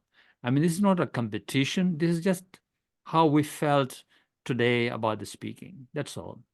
So please go ahead and vote. Unfortunately, Murray couldn't be here. So, well, I don't know, did he? Oh, it's been changed. Thank you so much, Mr. Santa Claus. Our Paramjit has done that for us. So thank you very much. Please go ahead and start voting. And let's see. Oh my goodness, some great choices there. Okay, great. And the timings are in now also in the chat. Let me check if they're there already. Yes, perfect. Thank you so much. Ladies and gentlemen, with that, thank you, Karine. We will now pass this on to your general evaluator. Now, general evaluator is, of course, he was doing a dual role, as he was a greeter and the GE as well. So he's going to tell us how well he did the greeting. Mrinal, are you there, Mrinal? Awesome. Yes. And today, Mrinal is traveling. He's not in his hometown. He's on a business trip somewhere or on a vacation. I don't know which one it is. He'll tell us. He worked very hard to be in the Ultimate Global Keynote Challenge, and he did something about artificial intelligence. You can see he's already posted his video on Facebook. You can go and watch it. We don't know what the judges will say, of course, but it's available for public viewing, and we will be posting all the 54 entries we received in the keynote challenge. 54 entries, can you imagine? Amazing. And you were one of them. Mrinal, thank you for being an invaluable member of this club. Thank you. And the treasurer of the club as well. Over to you. Thank you. So please unmute everyone. What an exquisite Toastmaster of the day you presents Brahm today. And today, please clap for ourselves because it's the last meeting of 2023. And next time we welcome with new year, new resolution in the year 2024. So friends, I must congratulate each and every speaker for their an exquisite presentation for today. And we feel a lot of energy.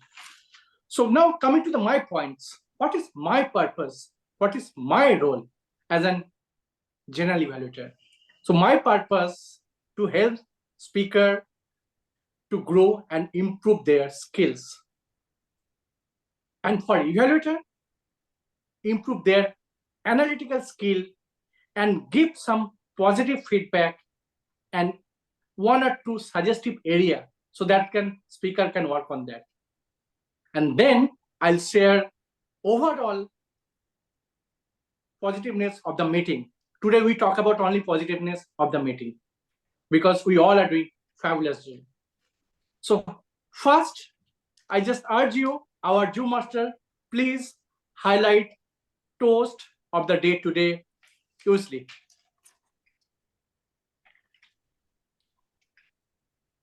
Toastmaster of the day, thank you. Merry Christmas in advance, usually.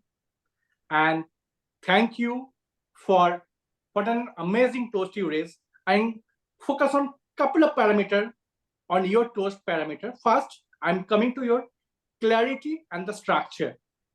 I love your structure of the how you raise a toast. And that is very relevant for today's topic, elegance, aesthetics, excellence for holidays. Now coming to your opening and closing, amazingly, your opening statement was catchy towards the audience.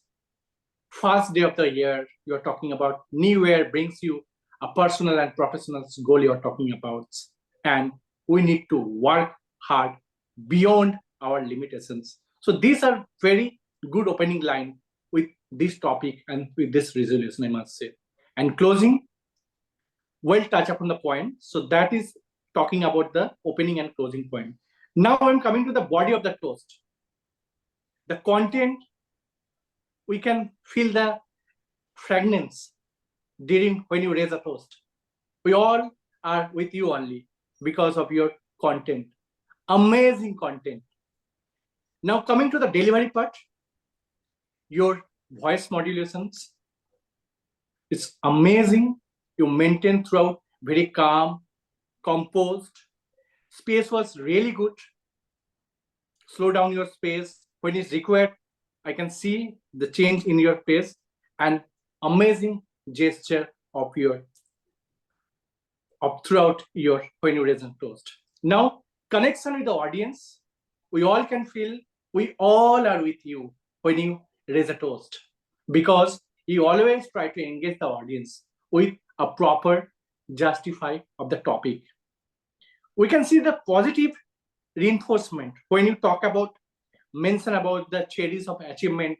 You talk about the achievement of our leadership speak, the club of the year 2023, and you are talking about the nice time for the cherries, the moments, elegance, aesthetic, and elegance.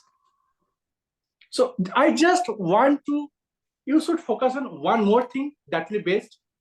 When you raise a toast, please raise it with a glass. That's all. So use your glass and raise a toast. All the best for your next time. Next, I'm coming to the next leadership speaker, evaluator of the day. He's an amazing, hardworking guy and he's always omnipresent whenever you require any support. So let us welcome our leadership speaker evaluator, Toastmaster Paramjit. Toastmaster Paramjit, please share your analysis on our leadership speaker, Toastmaster Tony. Good evening, everyone. I'm Tony. Thanks for an impeccable, highly inspiring, motivating, captivating, and unforgettable speech. And forcing me, I hope everyone to find that he or she is a good Scrooge or a bad Scrooge. In the time, we are finding a leaders who are ethical and having high moral values. You very much testified with your two scenarios and two stories, proving that what mean integrity, that is doing right the things when no one is looking. And you've shown even the testimonials also by showing us the judgment of the judge, particularly the story of the good stews of Dominic. And the other one where you thought to be a bad screw yourself, but you again, with your empathy and integrity, didn't allow you to be a bad screws, but following the cohesive leadership also, keeping the law of the land, bylaws, and again following the integrity in such a very difficult situation, but you apparently become a good Scrooge.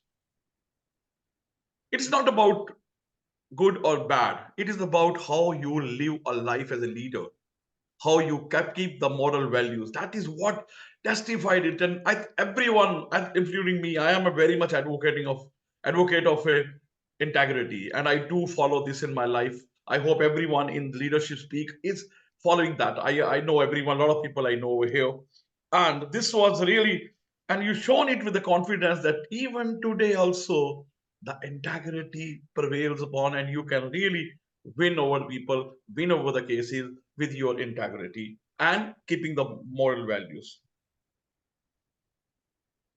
Tony, you are a master speaker, and your style, this easy going style with a relaxed style and with a confident and with the but very confident, this, and with the natural pauses, it gives us a feeling of becoming a speaker like you. We want to evaluate you, at least I myself to evaluate you.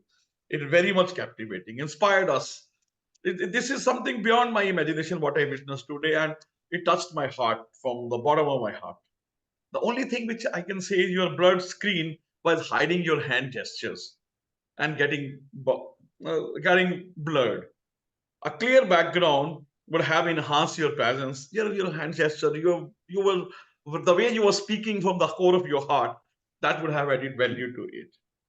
On this Christmas evening, our Christmas evening of our club, I would like to say to deliver this speech to as many as platforms possible, leadership speak, a Toastmaster, anywhere, so that today also people can understand that these are the things which integrity, I respect, and service and excellence can prevail upon and can make you to lift you to the next level. And this is a requirement of the hour to have a good leadership, so that the dilemma of leadership not got unchecked. Thank you very much. Over to you. Thank you. Thank you so much, Toastmaster Paramjit. I love where you present as a evaluator. So you maintain the introduction part and overview of the speaker speech. Then you try to follow you just give the encouragement and support to the speaker. And then one thing is matter most as an evaluator, you should always encourage a positive feedback to the speaker. You throughout maintain evaluator guidelines, Toastmaster guidelines. You also facilitating the skills, and you also provide the positive feedback tone with closing and summary. So as an overall, I must echo with you about your thought process. You are talking about some positivity of the speaker, about the empathy, bylaws, integrity, how good as a leader, that is important skill. Then some positive note you mentioned about relax, confident, and natural poses. I also fully echo with you. Only one thing, I think that is always perfect, right? Never presents 2, 3 or more recommendation. Focus on only one parameter, and you did it excellently well. You are talking about because of the blur background, you're talking about hand gesture was missing, because this is such an inspiring speeches, and in such an inspiring speeches, body language, gesture, posture play a very critical role. So well done. Thank you.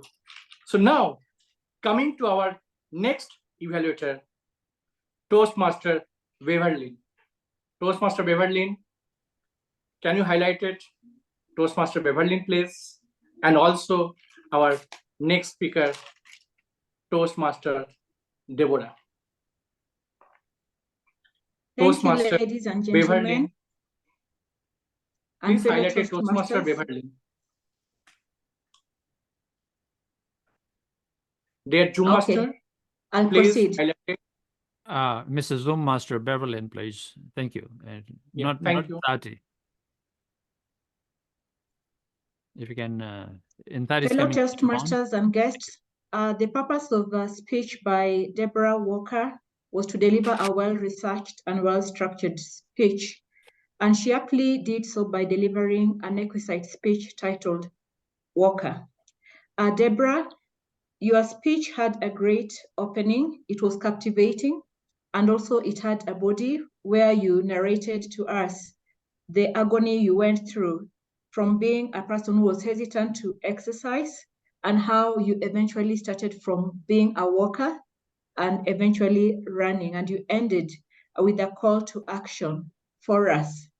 I like the fact that you also made use of data 52, and only for 1 hour. I believe each and every person from this particular session is persuaded that you only need to invest 52 hours within 52 weeks for 1 hour a day.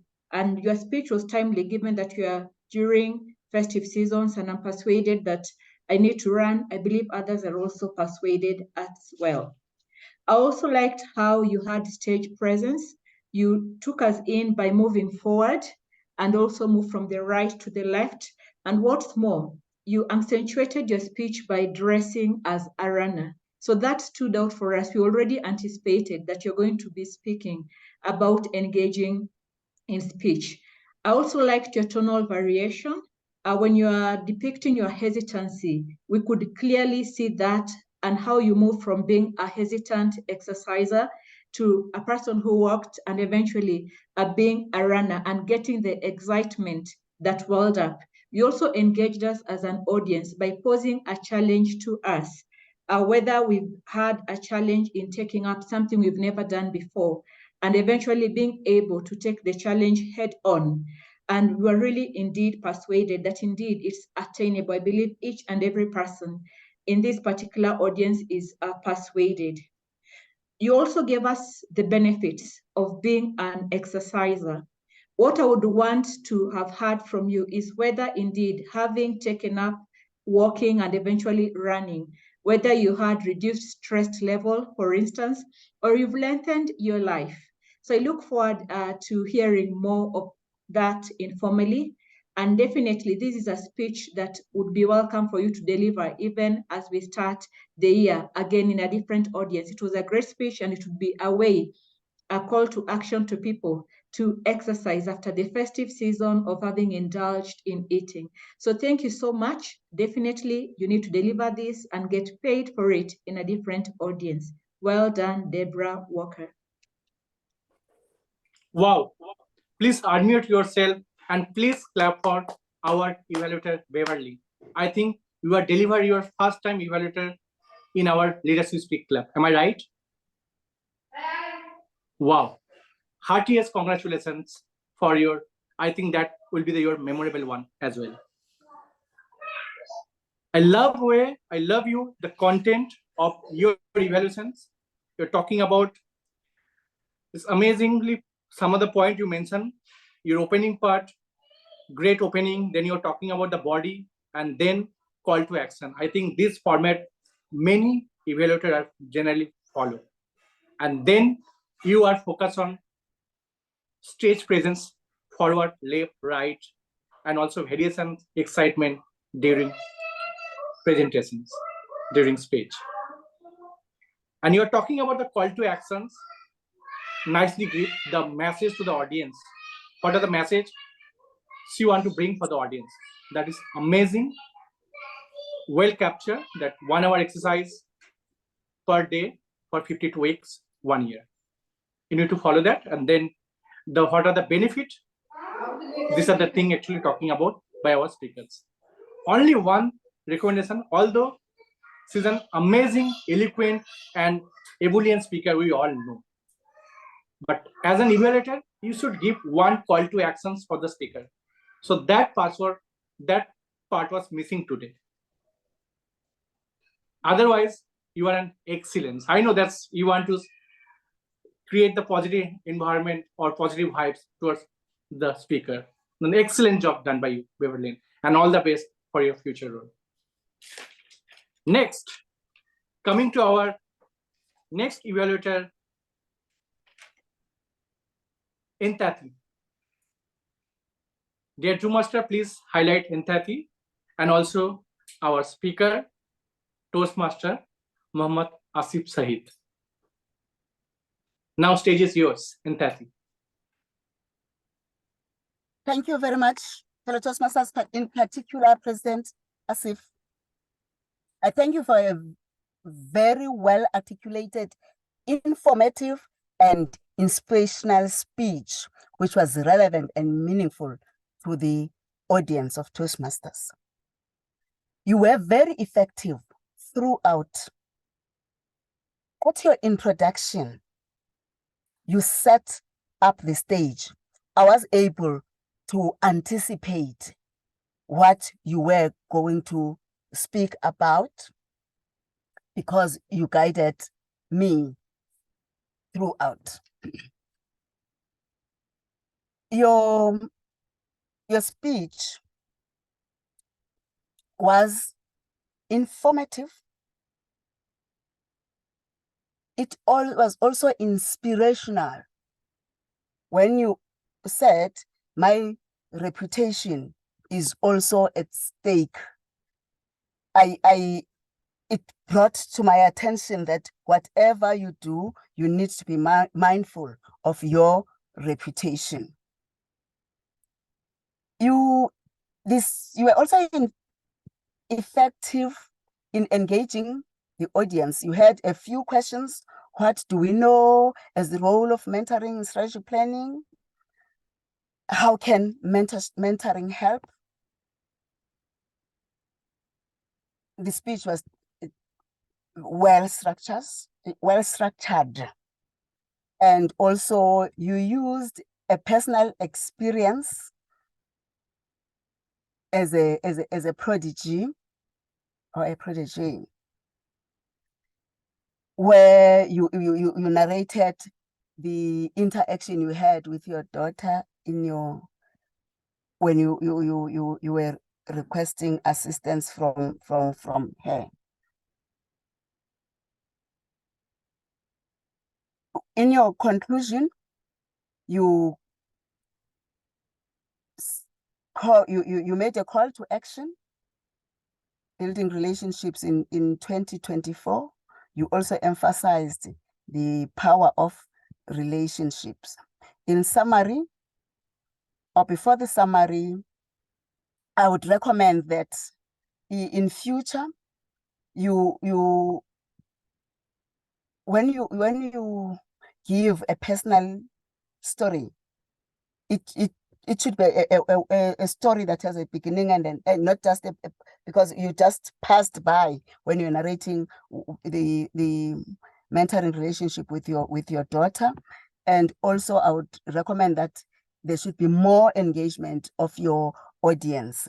Other than that, a clear message, relevant to the audience and aligned. Your speech was aligned to the goals. It was well crafted. Congratulations and well wishes for the coming year, Mr. President. And back to you, Madam, Mr. Toastmaster. Thank you so much, Hintati, for your in-depth evaluation. So you capture whatever content used by our speaker, Toastmaster Asif. You talk about many things. So you talk about the positivity of the speaker, starting from informative, inspirational, structure, mindfulness, of reputations, effective engagement, a lot of things you talk about.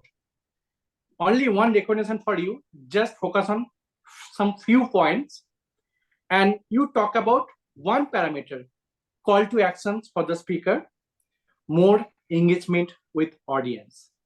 So when you talk about more engagement audience, just try to give some pathway to the speaker, how he can engage with the audience. One or two action he need to take or he need to practice in his next speech. Only that thing. And I know that you are an amazing evaluator and dedicated Toastmaster. We all know. Thank you so much, Hintati, for your evaluations. Next, coming to our next evaluator, Toastmaster Marcella. Please also, you must have please also highlighted Toastmaster Aswathy Rajan. Toastmaster Marcella, stage is yours. Thank you, Mr. GE. Dr. Aswathy, Toastmaster Rajan, thanks for presenting a well-organized speech. It was exquisite, impressive, and informational. Wow, you set the stage. Today, you presented your speech with regards to networking. And it's something that we all Toastmasters need to know, that kind of information which you presented here today. We all needed to know that kind of information as Toastmasters. You asked the question, do you enjoy networking? And it really resonated with me, because with my life and my type of work being in the art field, I usually attend art exhibitions. And sometimes I find myself very shy to go in to speak to certain people, to get their business cards, to speak with them and make connections. And today you explained everything of how important it is to make connections, to be curious. That was very, very important. And about the education side of it, of networking. I would also congratulate you for having your LinkedIn network, your LinkedIn page, and the learning globally and beyond. Very good, very innovative. Congratulations for that, and well done. You were amazing. You had amazing gestures. I like the pics that you presented to have us take a look at your presentations even further. That was commendable. And what I would like you to do with your next presentation is to come up a little closer so we could actually see your expressions, your facial expressions. Nevertheless, very impressive speech this evening. And you engaged everyone. I could see everyone was listening attentively. So wonderful job, wonderful work. And I hope in the new year, we will all try to do everything that we need to do that Dr. Aswathy spoke about this evening with regards to networking. I hope we will all practice that networking and do the right thing. Congratulations. Over to you, GE. Thank you. Thank you so much. Please clap for our Marcella. I think you are also delivering first time as an evaluator in our club. Am I right? Maybe second time. I think. Wow, this is second time. Thank you. Thank you so much.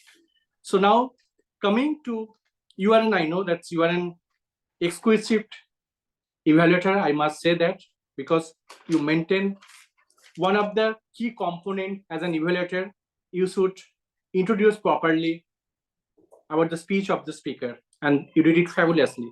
And one thing is important, you always try to encourage and support to the speaker what are the good points she talk about during her speech.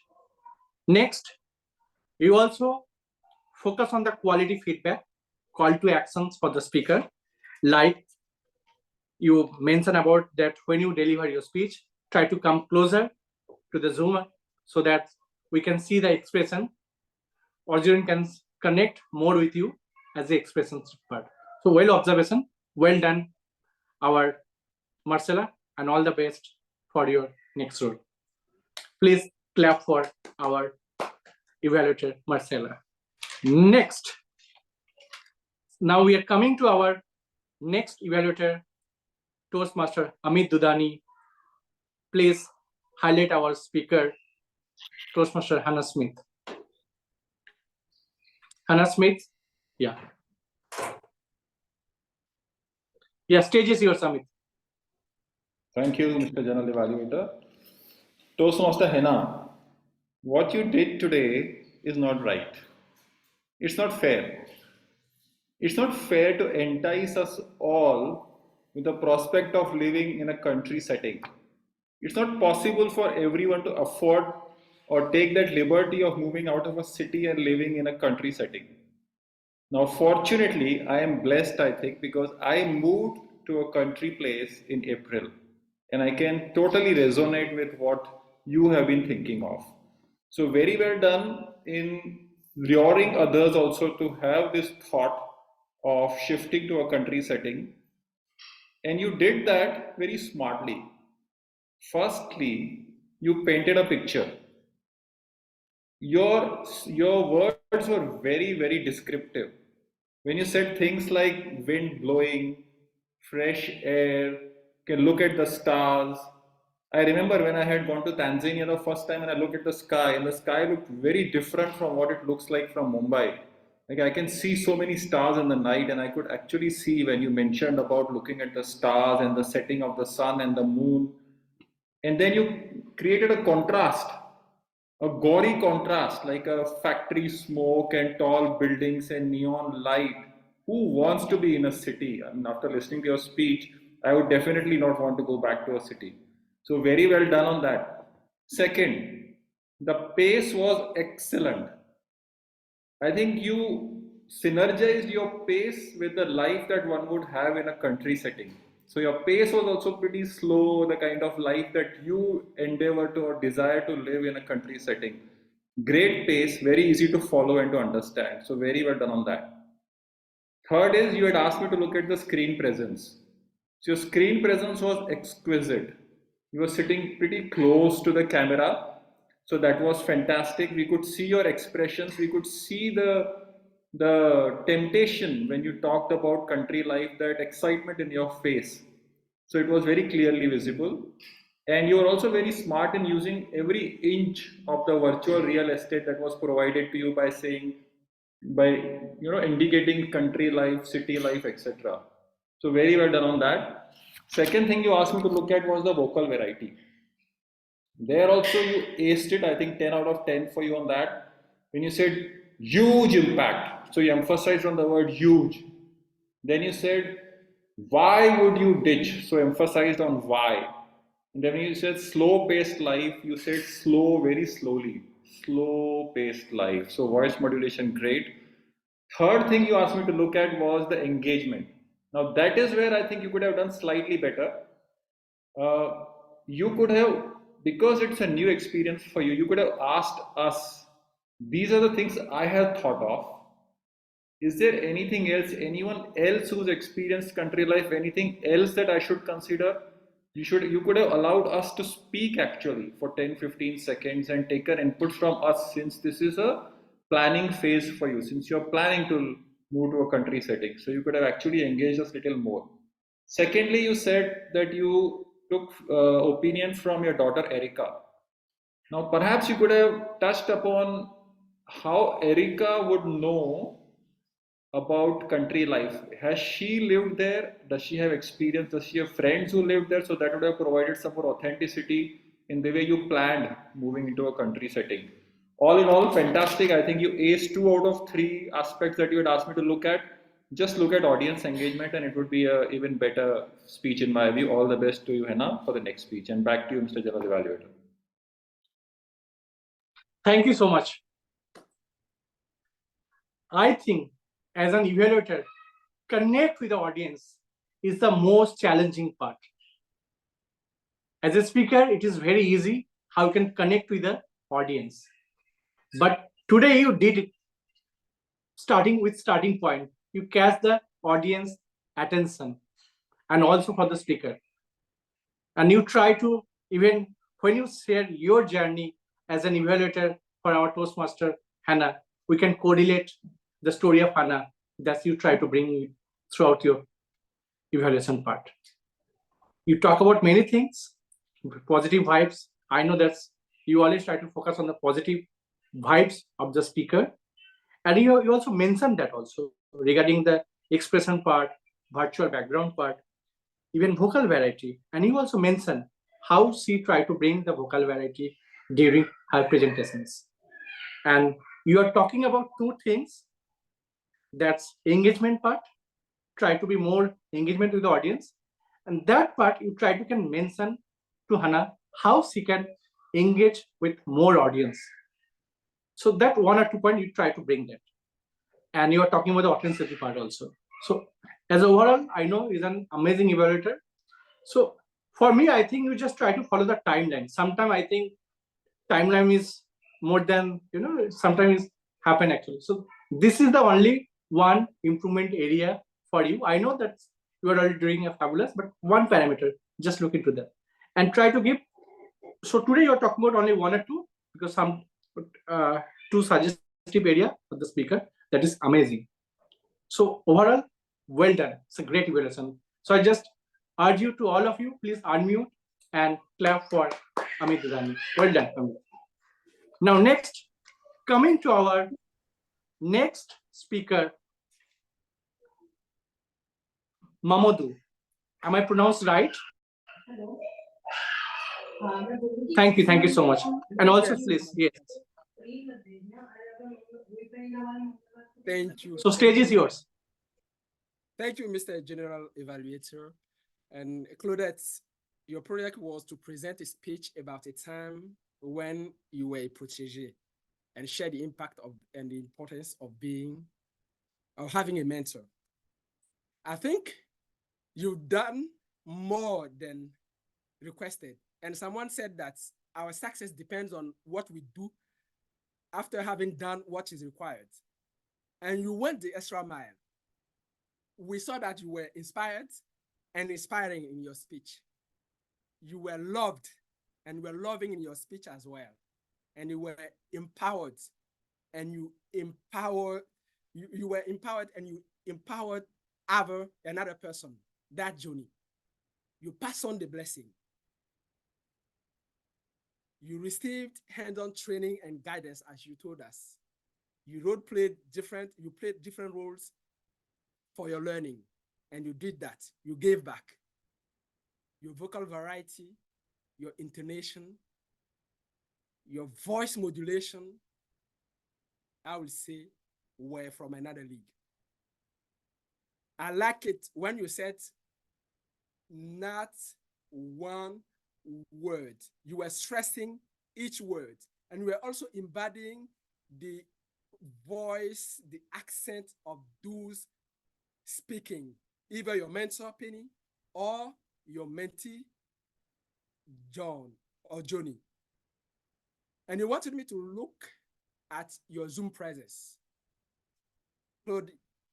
Claudette, you occupied the scene in a masterful way, I will say. Not less, not more. Your hand gestures were top notch. And how about your storytelling skills that you wanted me to look at as well? Claudette, the new social worker with her mentor, Penny. And Claudette, the social worker, passing it on and mentoring Johnny. That's your story. And you told it in an exquisite way. What else? That's your story. It felt real. It was clear. It was relatable and motivating. And you said that I have confidence in you. And actually, we felt like you were talking to us, having confidence in us. And anyone in this world would like to hear this, particularly at this end of the year and moving toward the beginning of the new year. You really felt inspired and you were inspiring. What else can I say? Maybe somewhere in the middle of your speech, you said, have you ever? And I would have loved to see this at the beginning of your speech. It will have felt like a big bang when you started. And we will feel like our screen was cracking and you will have nailed it. And I said you went the extra mile, but you will have gone even further. So Claudette, well done. Back to you, Mr. Evaluator. Thank you so much, Mamadou. Very well descriptive and analytical way you present your evaluation. You capture all the points, what are the good points, what are the improvement area, you mention all the things. Even closing, I think closing is very important. What are the message you want to give the audience? And that part, you talking about some of the expression, try to bring. My challenge to you, find your proper mentor and you act also. That is, I think it's a great job done by you. Only one recommendation for you. Your voice is little bit is not audible because of, I think, maybe you speak slow. Try to be louder. Little bit louder. That's the small recommendation for you. Otherwise, we are in a great, because one part I observe, your analytical part is very strong. And that will definitely help for the speaker. Well done. Kudos to you. So with that, now coming to, I'll just urge you, because saving of the time, our timer, Karin, please post the report, timing report in the chat. Thanks. Thank you so much. So she always play an advanced role. Already did it. Thank you so much. Now the next stage is once again dual role player, grammarian of the day. Mamadou, stage is yours. I've launched a poll, G. Yeah. For this one.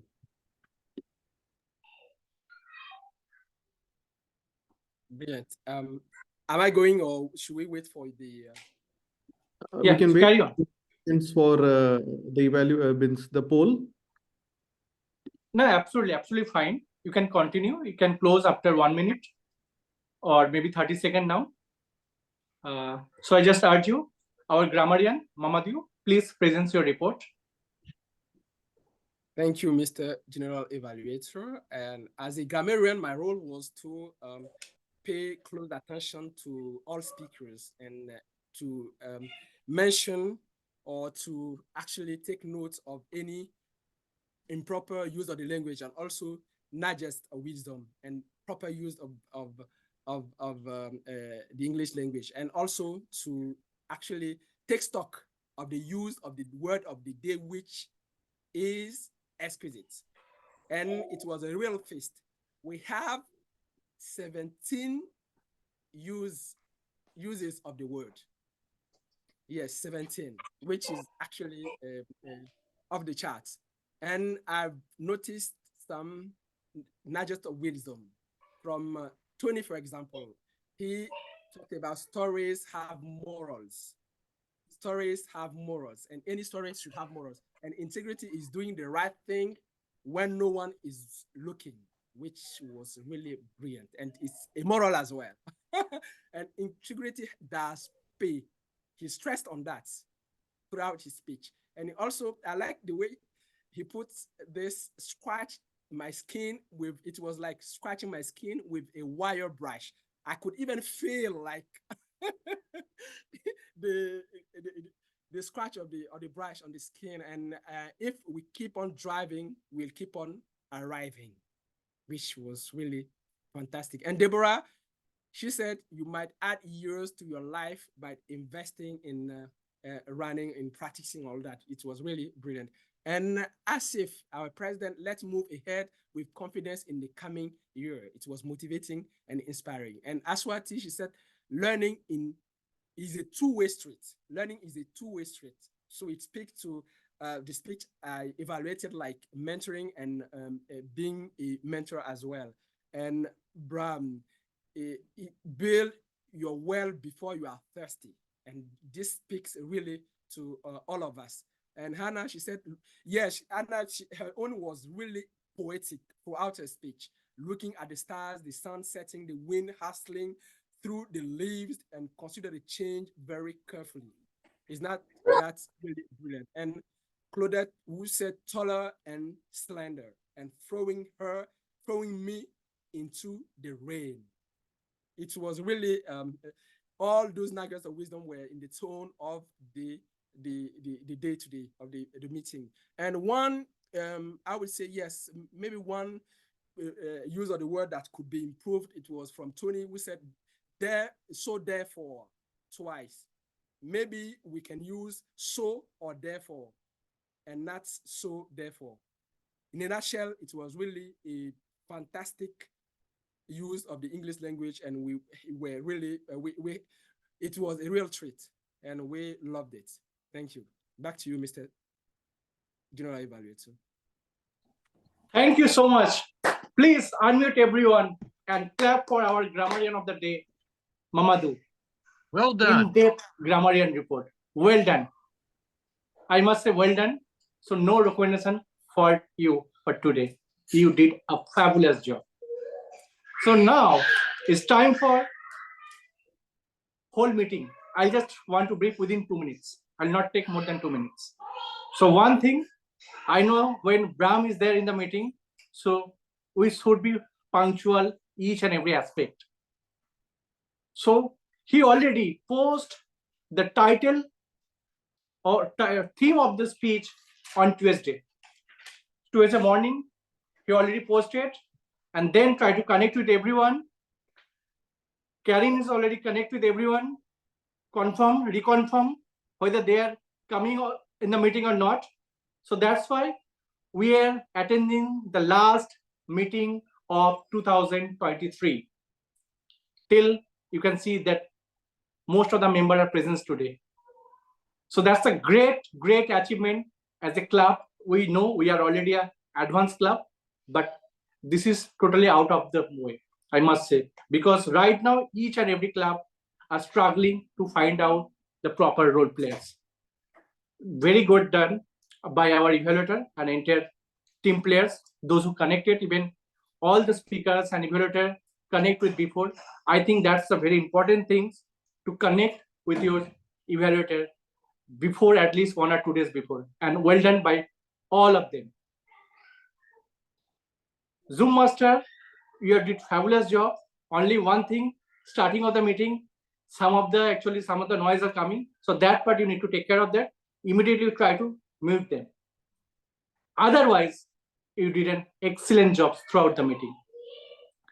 And our Brahm, Toastmaster of the day, amazing today, amazing topic that is related to this time, elegant, aesthetic, excellence for the holidays, and try to engage all the audience.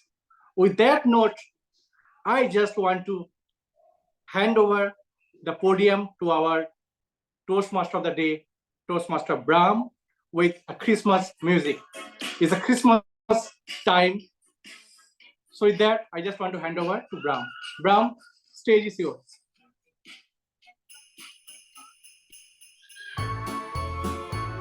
Well, ladies and gentlemen, Christmas time is here. Thank you all for being in this meeting. I would like to call on, if I can stop the music, I'd like to call on Beverly Ongaro. I don't know if we made a mistake there in assigning her, or is she really assigned? Not very clear. What thought of the day? Beverly, are you there?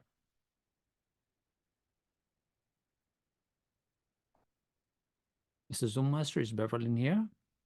Can't find her, Brahm. Looks like she's left the meeting or something like that, or dropped out for some reason. No worries. So there you go, ladies and gentlemen. We heard a lot about exquisiteness, the holidays upon us. Wish you all to be merry. Happy holidays. Some of you are actually celebrating Christmas. Some of you are celebrating holidays. Some of you are in some parts of the world still working because they are on holidays. Wherever you are, whatever you're doing, let's all make sure that we come back January the 6th, all fresh, new goals, new goals for 2024, what we're going to be doing, how we're going to do those goals, how we're going to get engaged together as a team. One request, if you are not able to take on your role, to let us know well beforehand, not until, of course, when you're called and suddenly you're not there. So that would be a good request to sort of follow up for self-directed leaders. When you're self-directed, it means you know where you're going to be, whether you're going to miss the meeting or not, well before time. This morning, I knew I wasn't going to be here at 8 o'clock. At 7:48, I sent a message, I'll be late for a little while, way before time. So it's like that. That's being self-directed. So this is a request that I have in being self-directed. I will pass this on to our president, Asif Saiyed, for our last message of the year, and then we will talk to the guests. And for the guests, there's a link to the guest book. Please fill in the guest book. John, you filled the guest book today as well. You're not a guest anymore, but thank you for filling that in. I know officially you're a member from January the 1st, but still, it's okay. Over to you, Asif, our president. Thank you very much, Toastmaster of the Day, and our founding member, Brahm, for leading this meeting of this year with a panache. And very important, whenever we talk about celebration, and it comes to our mind when we think about Christmas. Christmas is a time where we gather to celebrate the joyous season. I want to take this moment to wish you all, everyone, a Merry Christmas. So this is a time when we can reflect back upon the year which has already passed. We can show our gratitude, and with the spirit of giving, which is obviously embedded into our Toastmasters as a community, it's very important that we recognize what all happened throughout this whole year around, in the globe, how things have been changing. There are many, many sad times, we have moved, we have seen wars all around. But with this, it's very, very important to, when we see so many sadness also all around, we need to also choose, select all that which makes us happy. Because this sadness and happiness is the, two sides of the same coin. And that's our life. So we want to select, and we want to be happy, and we want to cherish our being on this world, this planet, and to spread joy, happiness, and trust and camaraderie everywhere, all around, with this platform of Toastmasters and outside Toastmasters. Thank you all role players, for participating throughout, not only in this meeting, but also throughout this whole last year, this year, which we are coming to an end. And you participate enthusiastically in all our meetings. That's what makes a club a great thing. With this, yes, we are now come to an end of this meeting. I would also congratulate our educational speaker. This is a very important moment for us to recognize Tony for his contribution to our club. Thank you, Tony, very much for your contributions. With this, I will now. The music is on. Brahm, did you wanted to bring in music? Yes, absolutely. Thank you.